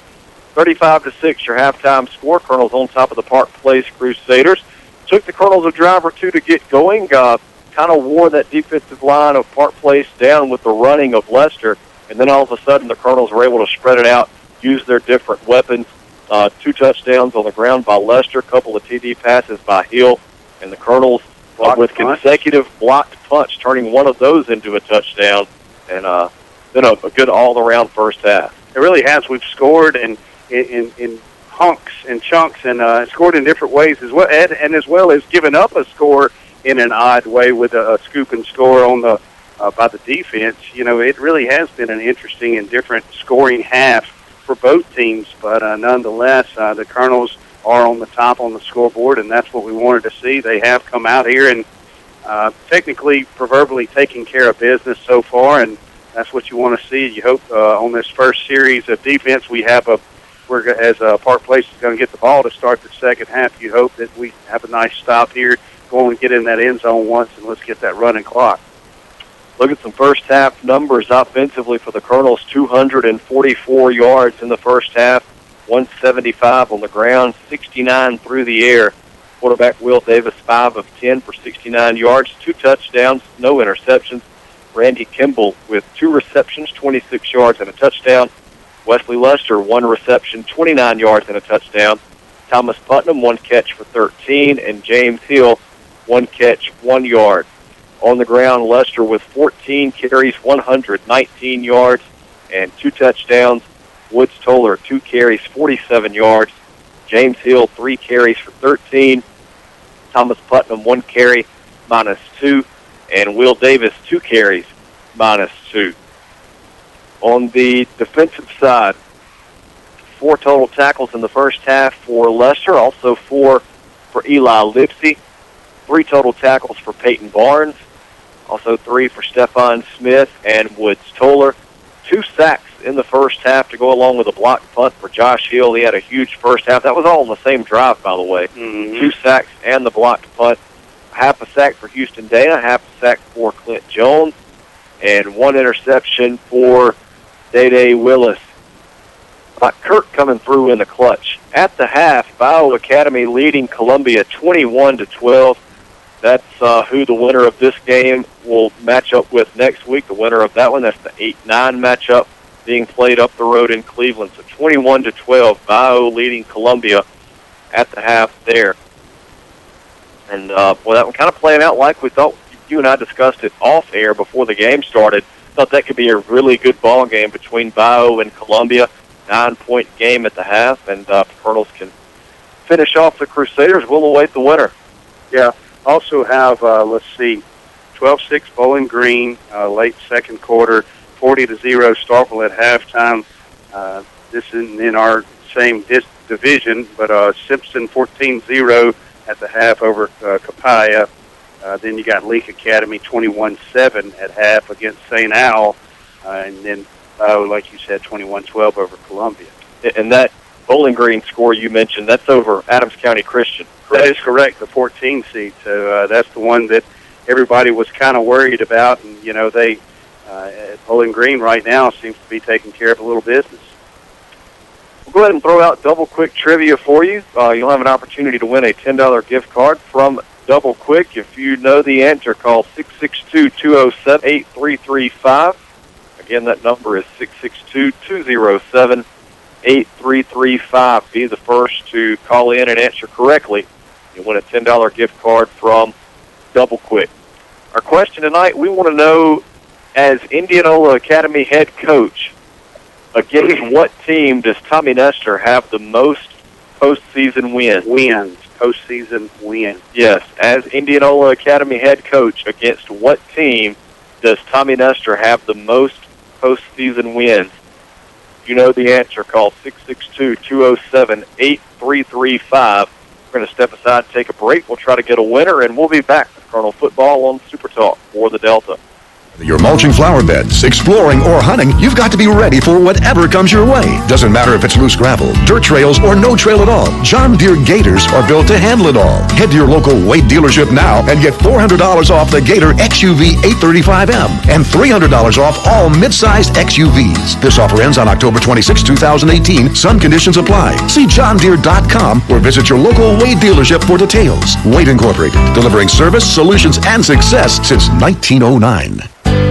Hey, this is Chris McLean with Indianola Electric. We would like to thank our loyal customers for your continued support for the past 36 years. We are in our second generation operating under the same family for over 3.5 decades. As an electrical contractor, we are here for all of your electrical needs, from service and repair to customized automation and controls. We also have a complete motor shop for new or rebuilt electric motors and generators. Give us a call today at Indianola Electric for all of your electrical needs at 662-887-3292. Some call it low smoke aheadis. Some can't even pronounce it, but everyone agrees that low smoke aheadis has delicious, authentic Mexican food that makes your mouth water. Satisfied customers from all over the Mississippi Delta dine with Juan and his staff every chance they get, and you will too. Low smoke aheadis also has a party room that you can reserve for birthday parties, anniversaries, and just a good time. You won't feel crowded, and the atmosphere is that perfect setting for authentic Mexican food. That's Low Smoke Aheadis Mexican Restaurant, Highway 82 in Indianola. Hi folks, Brady Smith with Sunflower Lumber and Home Center here to tell you about our company. Since the 1940s, Sunflower Lumber has been in the same location with the same mission we have today. That's customer service and satisfaction to the fullest. Our dedicated, knowledgeable staff is here to work for you, whether adding on to the hunting camp, updating your kitchen or bath, spring cleaning around your property, or replacing your roof. We're your first stop for all your project needs. Stop by today at 204 Highway 82 in Indianola or give us a call at 662-887-1511 and see what shopping local can do for you. That's Sunflower Lumber and Home Center, and go Colonels. Here's a great way to protect yourself from fraud and live a greener life. When you sign up for e-statements from Guarantee Bank, your statement will never be lost or stolen. Enroll in e-statements at any of the 16 locations of Guarantee Bank today. E-statements are fast and convenient, environmentally friendly, and safe and secure. So maybe it's time to think outside your mailbox and start getting your e-statements in your inbox. E-statements. Sign up today at Guarantee Bank and Trust Company. Member FDIC and Equal Housing Lender. Uh-oh, Cooper. I spilled my juice on the carpet. Uh-oh, Olivia. What are we gonna do? Oh, no! We can call Pat. He can replace your carpet. That's right, Olivia and Cooper. Your pap at Robertson Floor Service has any kind of carpet for those big messes or those little spills to make it all better. Call my pals at Robertson Floor Service. 662-887-4477. We can make it all better. Welcome back. Watson Cook and Brady Smith with you at the half. Indianola on top of Park Place Christian 35-6. We do have a winner on our double quick trivia question. We wanted to know, as IA head coach, against what team does Tommy Nestor have the most postseason wins? The answer was the answer was Leak Academy. 4 postseason wins, and congratulations to Walker Manning calling in and guessing correctly. Yeah, Walker actually said that he was on the first team, and he sure was, that beat Leak Academy that year. And I guess 2007. Yeah, and I guess he just rode with it and might as well guess it. But he was right. Well, hey, when you go on the road, knock off the number 1 team in the state, do it 36-22, I believe, was the final score, if memory serves me right. That's one to feel good about for a long time. You're exactly right, partner. I can't remember, but back then I would miss about 1 game a year for some reason or another, and I did not make that game. I was part of the film, though, that they watched on the way down there, the motivational film. I did do that. What pulled them through? You were on the motivation. And the cool thing about it is I watched that motivational film about a year ago, and it was very neat seeing those people. Those people that were on that film have definitely changed their looks over time. But it was an interesting video. I never knew how the whole thing played out, but it was real neat, and it did get them fired up, and it motivated them enough to get the win. So congratulations to Walker Manning. He is our double quick trivia winner tonight. 35-6, your halftime score. Colonels on top of Park Place Christian. As we mentioned, this is the 1 versus 16 matchup. The winner gets the winner of the 8-9 matchup. That is Bio Academy hosting Columbia. Last score we had there was Bio on top at the half, 21-12. If Bio holds on and the Colonels do as well, that would be the second meeting of the year coming up next week between the Colonels and the Colts. Columbia wins and comes here. They'll be visiting Indianola for the 3rd year in a row in the postseason. Not sure how fired up they would be to be coming. They've taken a pretty good beating the last 2 years. Yeah, I remember that first year they came, they played one way. You know, they had enough players, and they had a bunch of talented athletes, and they were playing one way, and we were like, this is pretty cool seeing a team come in and have that much talent, and Indianola Academy was able to just keep pounding it on them, and we won that one and also last year as well. So either way, it's going to be an interesting scenario for next week for the Colonels. We just got to continue taking care of business here. 35-6 at the half. Park Place making their way back out onto the field. We will step aside, take a 2-minute break. When we come back, we'll get you ready for the 3rd quarter. You're listening to IA Colonel Football on Super Talk for the Delta.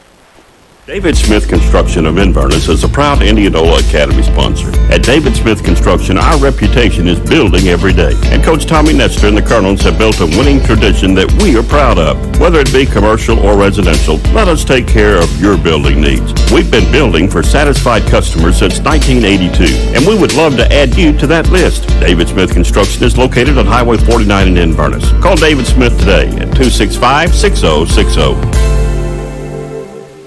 An accident in your vehicle is always unpleasant, but getting it repaired doesn't have to be. Scott Lofton and the staff at Indianola Collision will help you through the process. From the insurance company to the actual repairs, we use the best parts. It will make your truck and car look just like new. Our 24-hour record service, a rental car available if you need it, and a skilled, friendly staff make Indianola Collision the #1 destination for body work on your vehicle. We hope you don't need us soon, but we're here when you do. Indianola Collision, Highway 82 East in Indianola. Call us at 887-2000. Are you looking for another choice for your prescription needs? Try any of your local Good Neighbor pharmacies and experience the difference your friends and neighbors are already enjoying. Your local Good Neighbor pharmacies serving the Delta with 5 convenient locations. City Drugstore, Hollandale, Cleveland Medical Arts, Cleveland, GMP Pharmacy, Belzona, Yazoo Drug Company, Yazoo City, Magic Mark Pharmacy, Indianola. Your Good Neighbor Pharmacy where you get same copay and better service. Experience the Good Neighbor difference. Bring your prescriptions in today. Your local Good Neighbor pharmacies serving the Delta with 5 convenient locations. Crusaders. Get ready for the woods at Outlaw Sporting Goods in Greenwood. Find stands, attractants, feed, ammunition, rifles, and shotguns. Outlaw is a certified Benelli dealer. Find boots and clothing from Southern Marsh, Cool, and Drake. We have a wall of handguns, archery range, bows by Hoyt, Elite, and Bowtech, crossbows, youth bows, Rage, broadheads, Yeti coolers in every size and color. Duck hunters, we have decoys, shells, and waders. If you need it, Outlaw Sporting Goods has it. When you leave Outlaw Sporting Goods, you just feel better. Outlaw Sporting Goods, Greenwood. Welcome back as we continue with the Larry Vance Scott Station halftime show. Indianola Academy on top of Park Place Christian 35-6. Still got a couple of minutes left in the half, so let's get Brady's picks on the SEC schedule this weekend.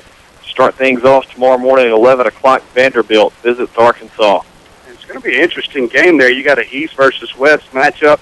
I believe Mason, though, he's going to have Vanderbilt, the Commodores, ready to go on the road and put Arkansas back in their place in the cellar of the West. That's where they need to be for sure. 2:30, a big one in Jacksonville, Florida, and Georgia. When I was growing up, it was the world's largest outdoor cocktail party. I don't know what they call it now, but it should be one heck of a game. Too many PCs nowadays. Yeah. I don't know what all that deal's about. Nonetheless, it's still going to be a good game, like you mentioned. And when I was growing up, too, it was the same thing. That's what we called it. Well, I guess we grew up the same time. But, it is going to be an interesting game for sure. Dan Mullen, unfortunately, has Florida going in the right direction, and at the same time, Georgia is having a quarterback controversy, not knowing what they're going to do. So it's going to create a little animosity out there on the field and favorable playing conditions for Florida. But at the same time, I believe Georgia is going to put it together and finish things up down there in Jacksonville. That one's at 2:30. Probably means not a whole lot of people are going to be watching this one at 3 o'clock. Kentucky at Missouri. Oh, Missouri's favored in this game. That is very odd. But at the same time, I believe Kentucky is going to go on the road and take care of business. They had Kentucky being once they had their gamut run at the beginning of the season, suddenly they're knocking on Georgia's doorstep and going to be the team to beat in the East. But, I don't know what makes them go to Missouri as an underdog, but I'm going with Kentucky. 6 o'clock, Texas A&M at Mississippi State. Joe Moorhead could use a win. He definitely could, and I hope he gets one. The cowbells are going to be clanging loud, as this is going to be Jimbo Fisher's, as far as I know, first trip, especially as an A&M coach, to Starkville, Mississippi. So he'll get all that atmosphere he wants and more. But hopefully, not all the Bulldog faithful have given up on Mississippi State. Moorhead can pull something together. I'm going State at home only because they are at home. But at the same time, we're going to, I was reading some of the stats and highlights.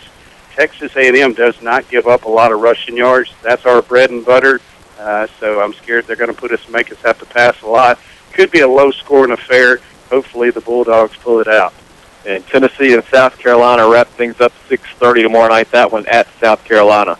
I'm going to go with South Carolina. Bentley seems to have those things going right for the South Carolina Gamecocks. And Tennessee, you got to give them credit. They have started to kind of put things back together and kind of righting the ship. But at the same time, their offense, Pruitt, the coach, is kind of a defensive-minded coach, so he really doesn't have that offense sparking fully just yet. They did beat Auburn at Auburn, but sorry about that, Brian Birch. But but Alabama promptly put them back in their place. So I just think that South Carolina's going to take care of business at home. It is time for the third quarter here from Legion Field. The IA Cardinals leading Park Place Christian 35-6. Cardinals will kick to start the second half. Crusaders will send Nick Butts back deep to return. Robertson tees it up at the 40. He'll kick right to left. As I said earlier, hopefully the Cardinals get a quick score here. We can run the clock and get some of these younger guys some playoff experience. By Summers with the 9, returns it up to the 28 before he's taken off his feet. Start first again. Well, you definitely Got pushed a little late.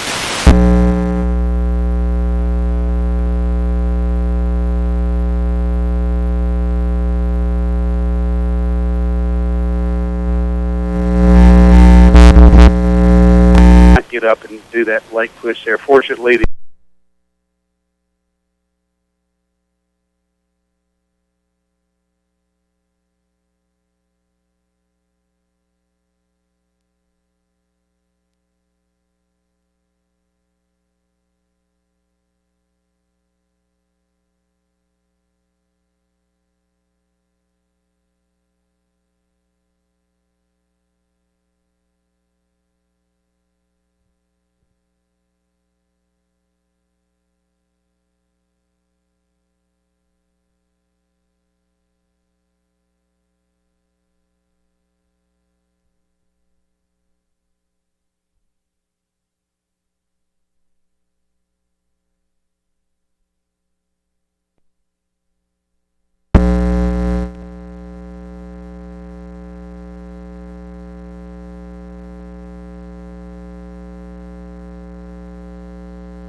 go wide. Finally, Park Place, they were able to start running north and south instead of east and west, and got around the corner, and they gave them a third down and manageable play here. 3rd and 3, Crusaders from their own 35. Ball is in the far half. Crusaders will work from the gun. 2 receivers left, 2 to the right. Brings a man in motion near side. He'll fake the give, try to run it straight ahead. Clint Jones there to wrap him up at the line of scrimmage. Nowhere to go. 4th down coming up for Park Place. And this is a big offensive line here. And Peyton Barnes and company, these defensive anchor guys, they are having to fight for everything they can get. Clint Jones, give him credit. He came from his backside defensive end place, shot across the face of several offensive linemen, and just snuck in there from the backside, made a nice open field tackle before Brady Cruthers was able to advance that ball for the first down. Connor Stewart will go back to punt, stands at his own 25. Woods Toller back to return for the Colonel, stands at his own 36. Stewart with a nice high punt, a call for a fair catch, and will corral it at the 33. That's where the Colonels will take over 1st and 10. On top of Park Place, 35-6 with 10:24 to play in the 3rd quarter. High special teams getting lucky there as Toller bobbled that thing and the ball hit the ground. Fortunately, there was nobody for Park Place close enough to dive in there. The punter for Park Place did a good job of trying to sail that roughing the punter again, and just could not play it off. Or couldn't fool the officials enough, and Indianola Academy going to have good field position to start this first drive in the second half. 31-yard punt, no return. 1st and 10, Colonels from their own 33. Davis takes the snap, turns, hands off. James Hill on the carry, works up to the 37, getting 4 on the carry. We'll bring up 2nd and 6. Well, good job just getting in behind those offensive line. And the offensive linemen, they got a good surge up front that time. Park Place, they run a base 4 where they have a 4-man front. Then at the last second, they'll sneak a nose guard in there occasionally, and they'll have a 5-man front, as they know Indianola Academy likes to run the ball a lot, trying to stack a bunch of people in the box. And Indianola Academy having some success up front running right now. 2nd and 6 from the 37. Davis under center. Turn, handoff to Hill once again, and he's stacked up at the line of scrimmage. He might have gotten 1. We'll call it a 1-yard gain to the 38. Bring up 3rd and 5. Man, I like to see those offensive linemen. We are finally gelling as a unit, doing a great job on the offense, blocking downfield. They have really come into their own there as 57, 58, and 59. Logan White, Drew Tannehill and Alex Tannehill. Also, you got 66, John Landon Chisholm, and 72, James Roberts, doing a good job up front for that Colonel offense. 3rd and 5 from the 38. Putnam comes in motion near side. Davis looking to pass, steps up, throws down the left side. He's got Putnam open at the 35. Another diving effort. Putnam cannot come up with it as Davis again led him just a little bit too much. And nobody more upset about that than Davis as he stands in shock. Well, there's good timing there, and we're right on it, just off the fingertips, the edge of Putnam's diving body. Putnam, you got to give him credit. He laid it all out on the line and tried to get that reception there and just could not wheel it in at the last second. So Josh Hill will come on to punt, second time tonight. Goes off the side of his foot. It's a wobbly kick, going to hit the Park Place 38 and go out of bounds. And that's where the Crusaders will have it 1st and 10 with 8:49 to play third quarter. Colonel's leading 35-6. Well, we punted on both first series of each half. I definitely hope this half turns out like the first half did for the Colonels as Coach Nestor got in there with his players and got the troops motivated and rallied around them and able to come up with a good game plan and finished out the first half with 35 points. They put it at the Park Place 37, a 25-yard punt, no return, 1st and 10 Crusaders. Crusaders will work from the gun, 4 wide with Jones in the backfield. Play action, throws left side. Caught or no? Still no indication. They'll say incomplete. 2nd and 10 coming up. Yeah, I was waiting to see an official over there. It was hard to see on the far side of the field. Was the play called or the pass called or not? Must have skipped low at the last second. And fortunately for the Colonels, that thing wasn't reeled in. 2nd and 10 from the 37. Ball is on the far hash. Clock stopped with 8:42 to play third quarter. Colonels leading 35-6. Crusaders will send 2 receivers left, 2 to the right. They'll hand it off to Jones straight ahead. It runs into solid contact after a gain of 2, led by Ashton Powell. Stephon Smith in there as well. They'll mark it at the 39, bring up 3rd and 8. Well, this is in the passing situation again where we check in Houston Dana, check out Peyton Barnes, and try to get a little faster defensive front to apply a little pressure on the quarterback. This is the situation you like to be, a 3rd and long situation for the Colonels' defense. Crusaders will work from the gun with Jones in the backfield, 4 wide again. Throws it left side, caught out in the flat, and working for a first down is Zach Sewell. Works up to the 48-yard line before he goes out of bounds. 9-yard gain, 1st and 10 Crusaders. And if you'll remember the first series on offense for the Crusaders in the first half, they were able to move the chains 2 or 3 times there, and after that, finally, the defense stood strong and was able to have a bend but don't break mentality and force the Crusaders to turn the ball over to them. 1st and 10 from the Park Place 48. Ball is on the far hash. Crusaders works from the gun once again. 2 receivers left, 2 to the right. Rolls out to his right, throws downfield. It's in and out of the hands of intended receiver Nick Butts at midfield. Woods Toller had the coverage. I thought Toller got there maybe a second too soon, but at the last second he did peel back a little bit and kept off of Butts, but then got in the body at the last second like he was supposed to and did a great job of coverage downfield. Butts, he is a great athlete for Park Place. He has done a great job for them tonight. He's been all over the field. He is a shifty little speedster. He knows how to make some things happen. I see why quarterback Cruthers is throwing at him. Kurt gives us another update. Columbia has pulled within 3 of Bio, 21-18. That one midway through the third quarter.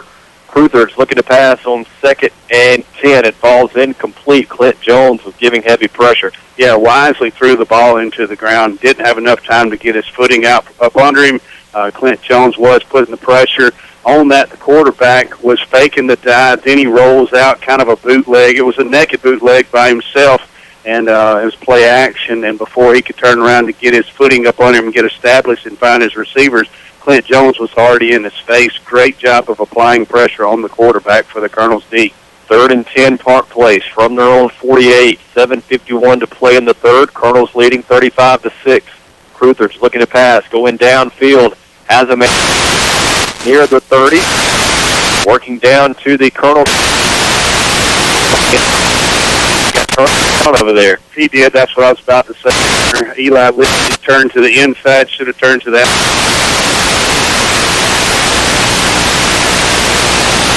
Play was just too little too late as Cruthers was able to find one of his receivers downfield and move those chains once again for the Crusaders. 26-yard gain, 1st and 10, Park Place from the Colonel 26. Ball is on the far hash. One of y'all are breathing too hard in here. Cruthers sends off straight ahead to Jones, and he's brought down by Stephon Smith. They'll mark it near the 22. 4-yard gain will bring up 2nd and 6. Right now the Crusaders are getting yardage in big chunks. They are the team taking the fight to the Colonel's offense and defense, and they're winning the battle out there. They definitely did not come this far not to lay down and not give up a fight here. They had a pretty good halftime talk in the locker room, it looks like, as they are moving the ball on the Colonels. Bring a man in motion. That is Connor Stewart. He takes the handoff and taken down by Smith as he crosses the 20 down to the 18. 4-yard pickup will leave the Crusaders with 3rd and 2. Well, you like this situation here. You definitely hope Coach Nestor pins those ears back and applies a lot of pressure on them, and maybe we can find the running back in the backfield, and that's where we want to meet them. That's when we're more times than none very favorable situations for the Colonels. 6.5 minutes to play in the 3rd quarter. Colonels leading Park Place 35-6. 3rd and 2, Park Place from the Colonel 18. Cruthers will work from the gun. Butts goes in motion far side. They'll hand off to Jones, met again by Smith. Also Lester coming in there to apply a big hit. They'll mark it at the 16. It's right at the first down marker. Well, they're probably going to have to measure this thing. I don't know, the chain gang over there, you can tell whose what color they bleed. They're bleeding Colonel Blue. I can't see who it is over there. He's holding it, but he's already chased it to 4th down. He said, I'm not giving him the first. They will call the chains out for a measurement.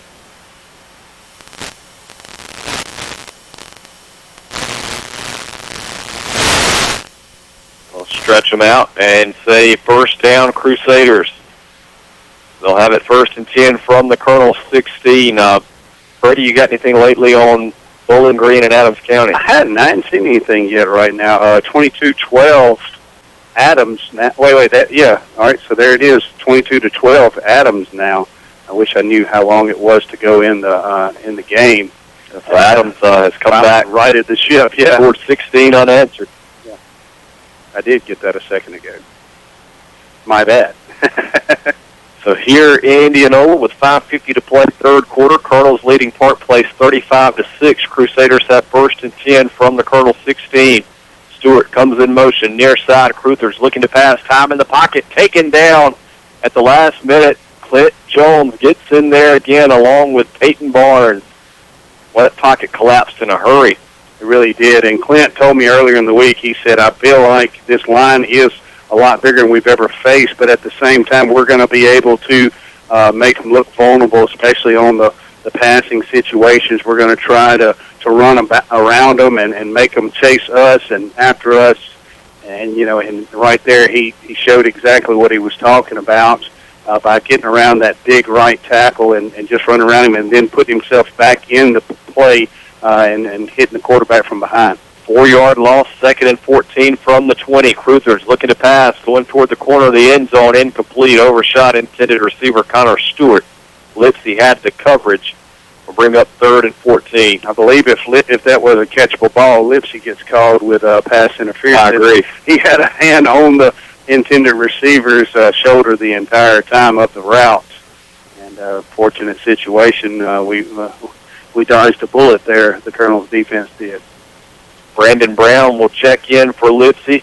Houston Dana in for Peyton Barnes on 3rd and 14 for the Crusaders. Ball is at the I-8-20. 2 receivers left, 2 to the right for Cruthers. He has Jones in the backfield. Colonels bring pressure. Stephon Smith hits there in a hurry. Ball is loose. Picked up by Lester. He's got a chance to return it. Lester's going to take it 70 yards, it appears. Nick Butts is giving chase. Lester better keep the burners on. Butts finally runs out of gas, and Lester takes it back 70 yards. Stephon Smith came through there about as clean as anybody could. Popped the ball out. Lester with the scoop and score. Colonels extend the lead 41-6 with 5:18 to play in the third. Well, what happened, partner, is Stephon Smith and also Wesley Lester chose to blitz in the same gap.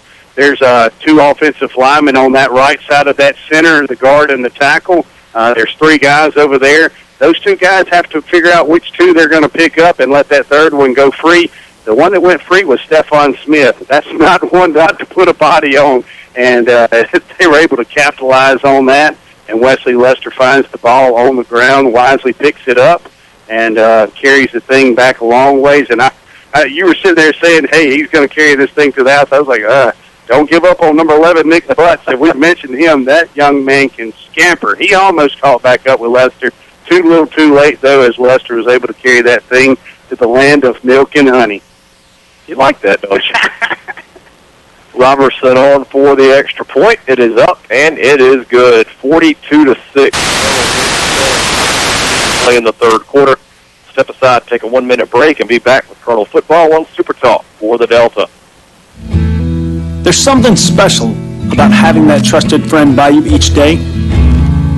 No matter what life brings, he's always there, ready to lend an ear, a smile, and even a helping paw.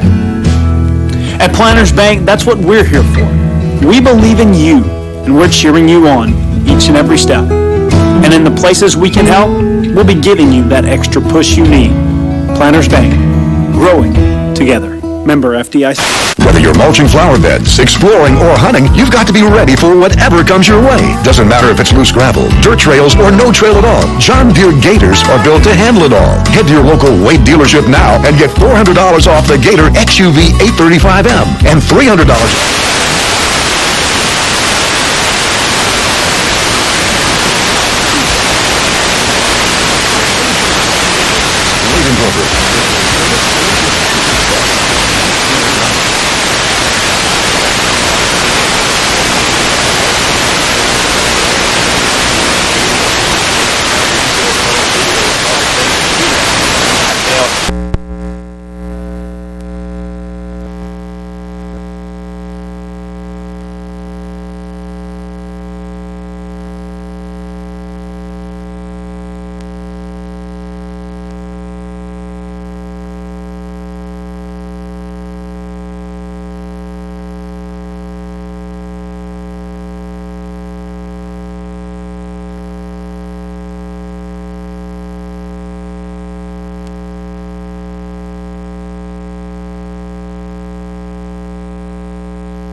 And the play tonight, the ground's a little wet, soggy.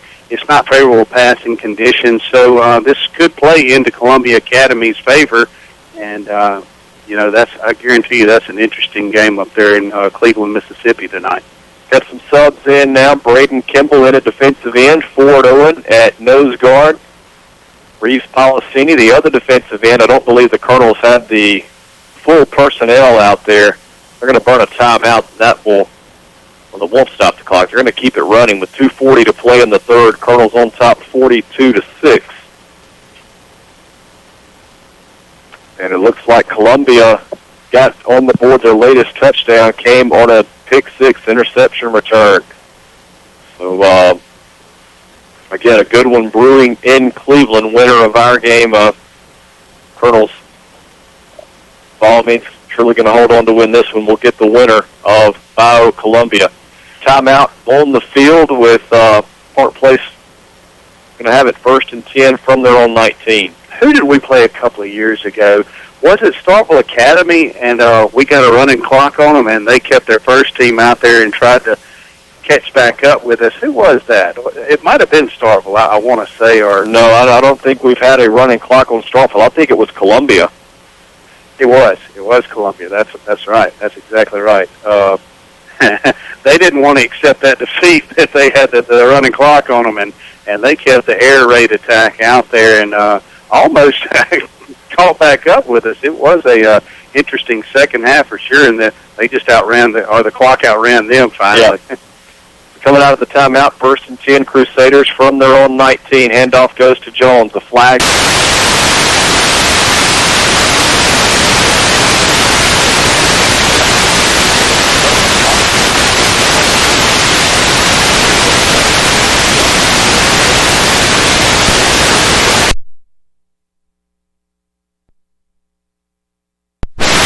Holding against the Crusaders.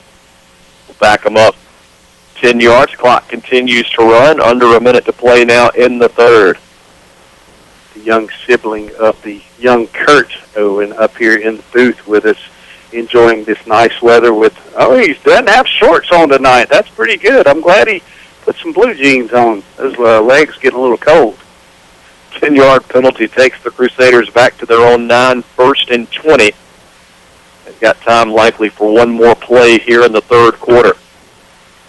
Thomas Putnam getting the old wing loosened up on the sideline. Looks like the Cardinals will have a new quarterback on their next offensive series. Ooh, Nick Butts in at quarterback.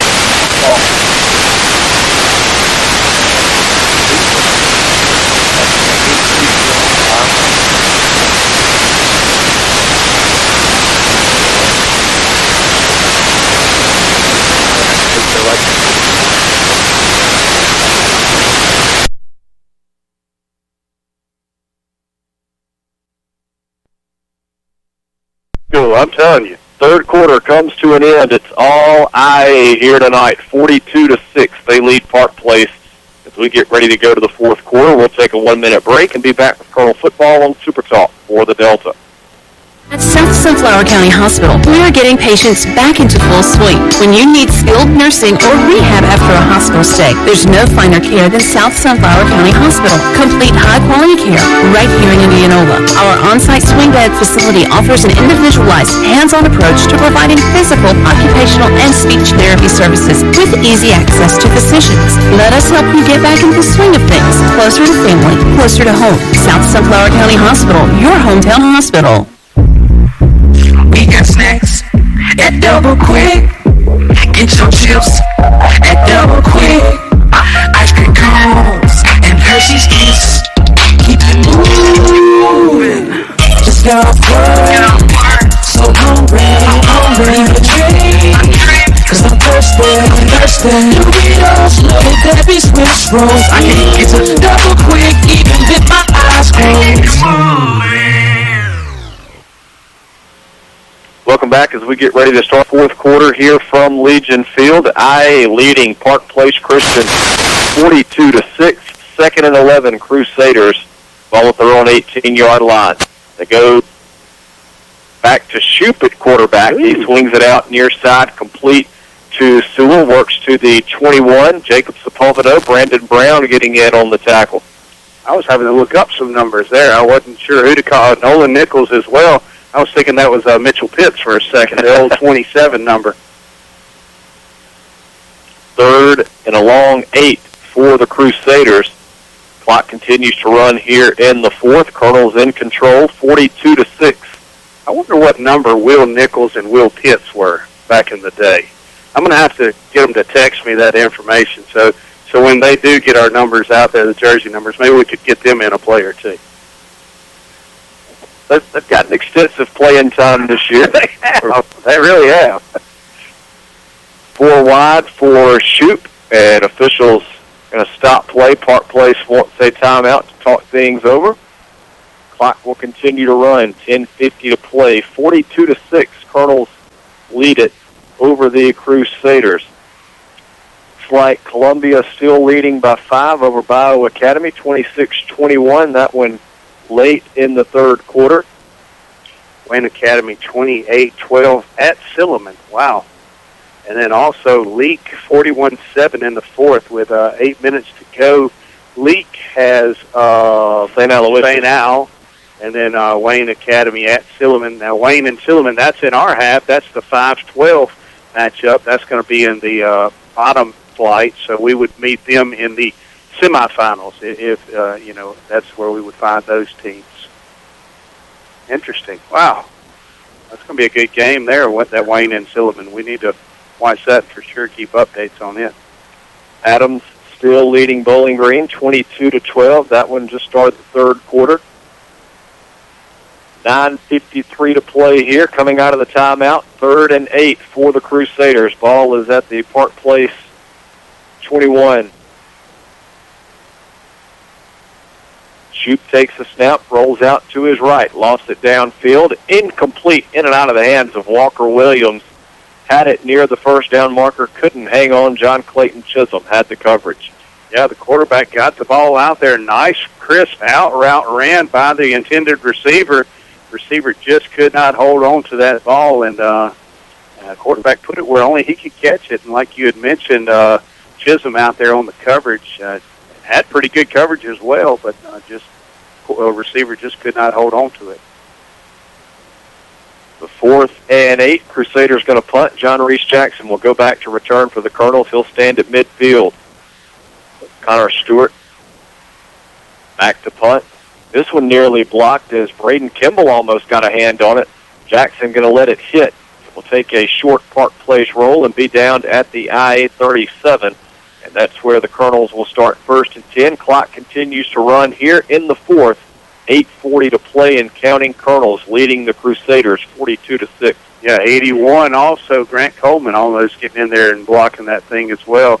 I like our Colonels defense getting feisty on those special teams, getting after these punters, not allowing Park Place to get back there and get set up. And that's very uncomfortable when you're back there as a punter. You're kind of hanging out by yourself and got people running at your legs while it's thrown up in the air.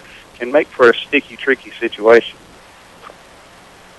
Thomas Putnam, or actually Cole Farrell, new Colonel quarterback, a freshman number 1, will hand off to Connor Moore. And Moore works up to the 41, a 4-yard gain for the sophomore. Will leave the Colonels with 2nd and 6. I see Farrell coming off that snap. Whenever you go up under center and it pops that finger that first time, you and the center get on the same page the next time. I'm sure Kirk can talk about that. It's definitely interesting, that first center to quarterback exchange when you ease up under there. You got to place your hand just right up in the right spot or that finger will get popped. 2nd and a long 6, Farrell under center. Chisholm in the backfield. It will go to John Clayton Chisholm. And he is dropped at the line of scrimmage. Billy Golden coming up with the tackle. I'm going to call Billy Golden next time I go to Shoppers Value to buy my groceries. I believe they could help carry the dang the basket. Yes, Johnny Clayton wrapped up, pulling him from behind by his jersey. 3rd and 6, under 7 minutes to play now. 42-6, Colonels leading. The Iowa Academy has answered in Cleveland. They lead Columbia 28-26. The snap swings it out right side, caught by Brewer Wright.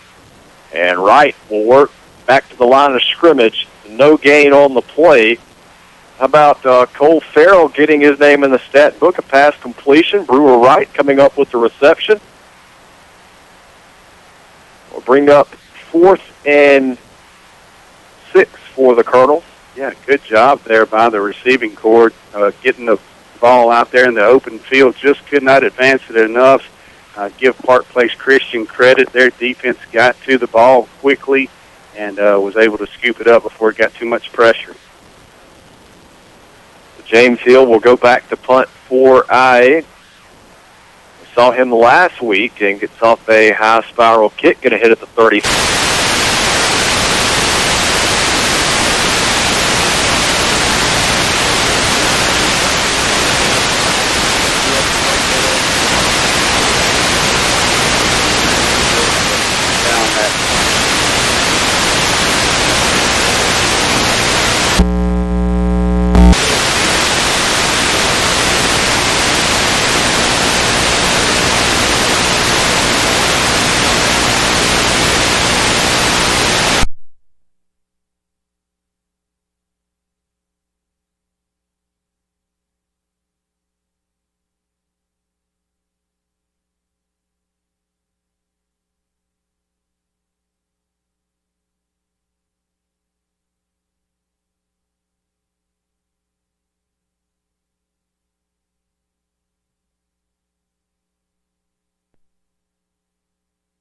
by Grant Coleman after a first down pickup to the Colonel 44.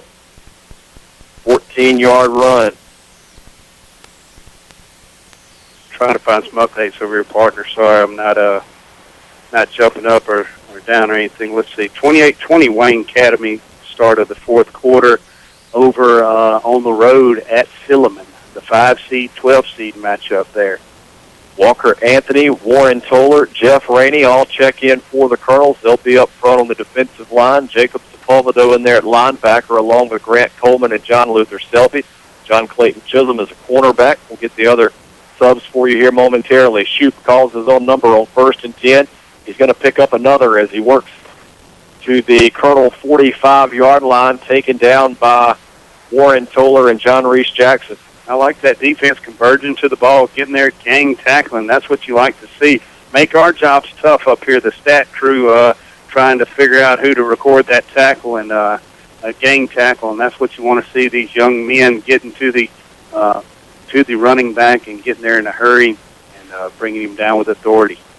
Reed Terrell, John Clay Hong, Hemp Judson all checking in for the Colonels.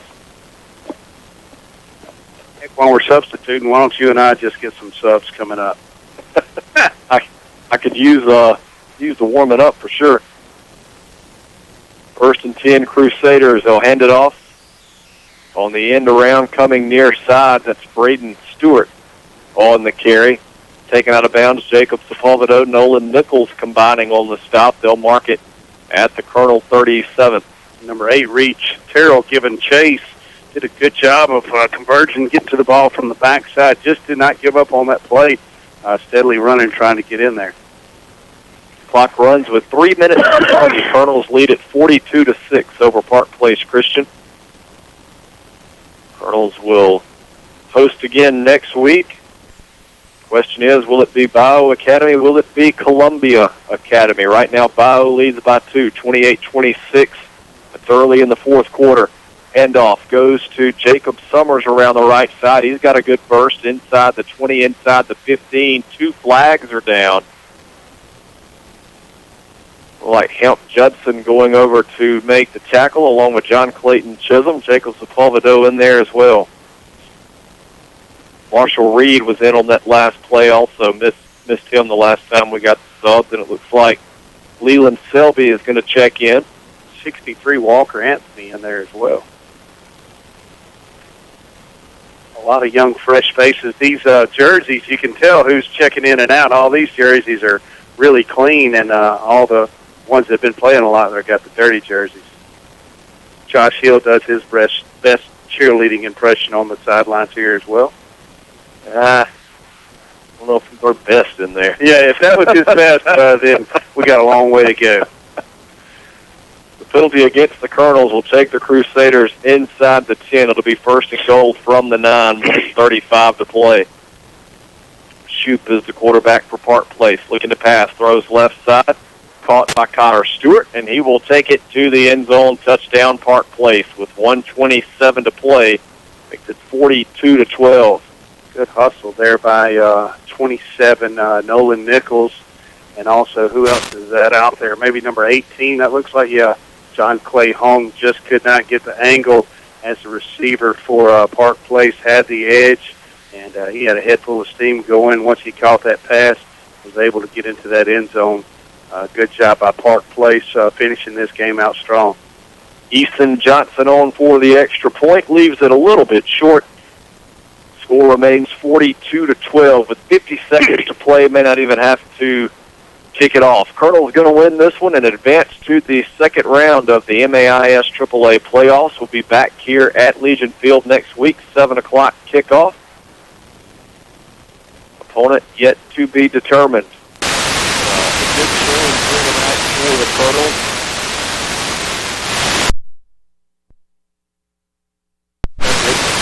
What you want to do tonight, good.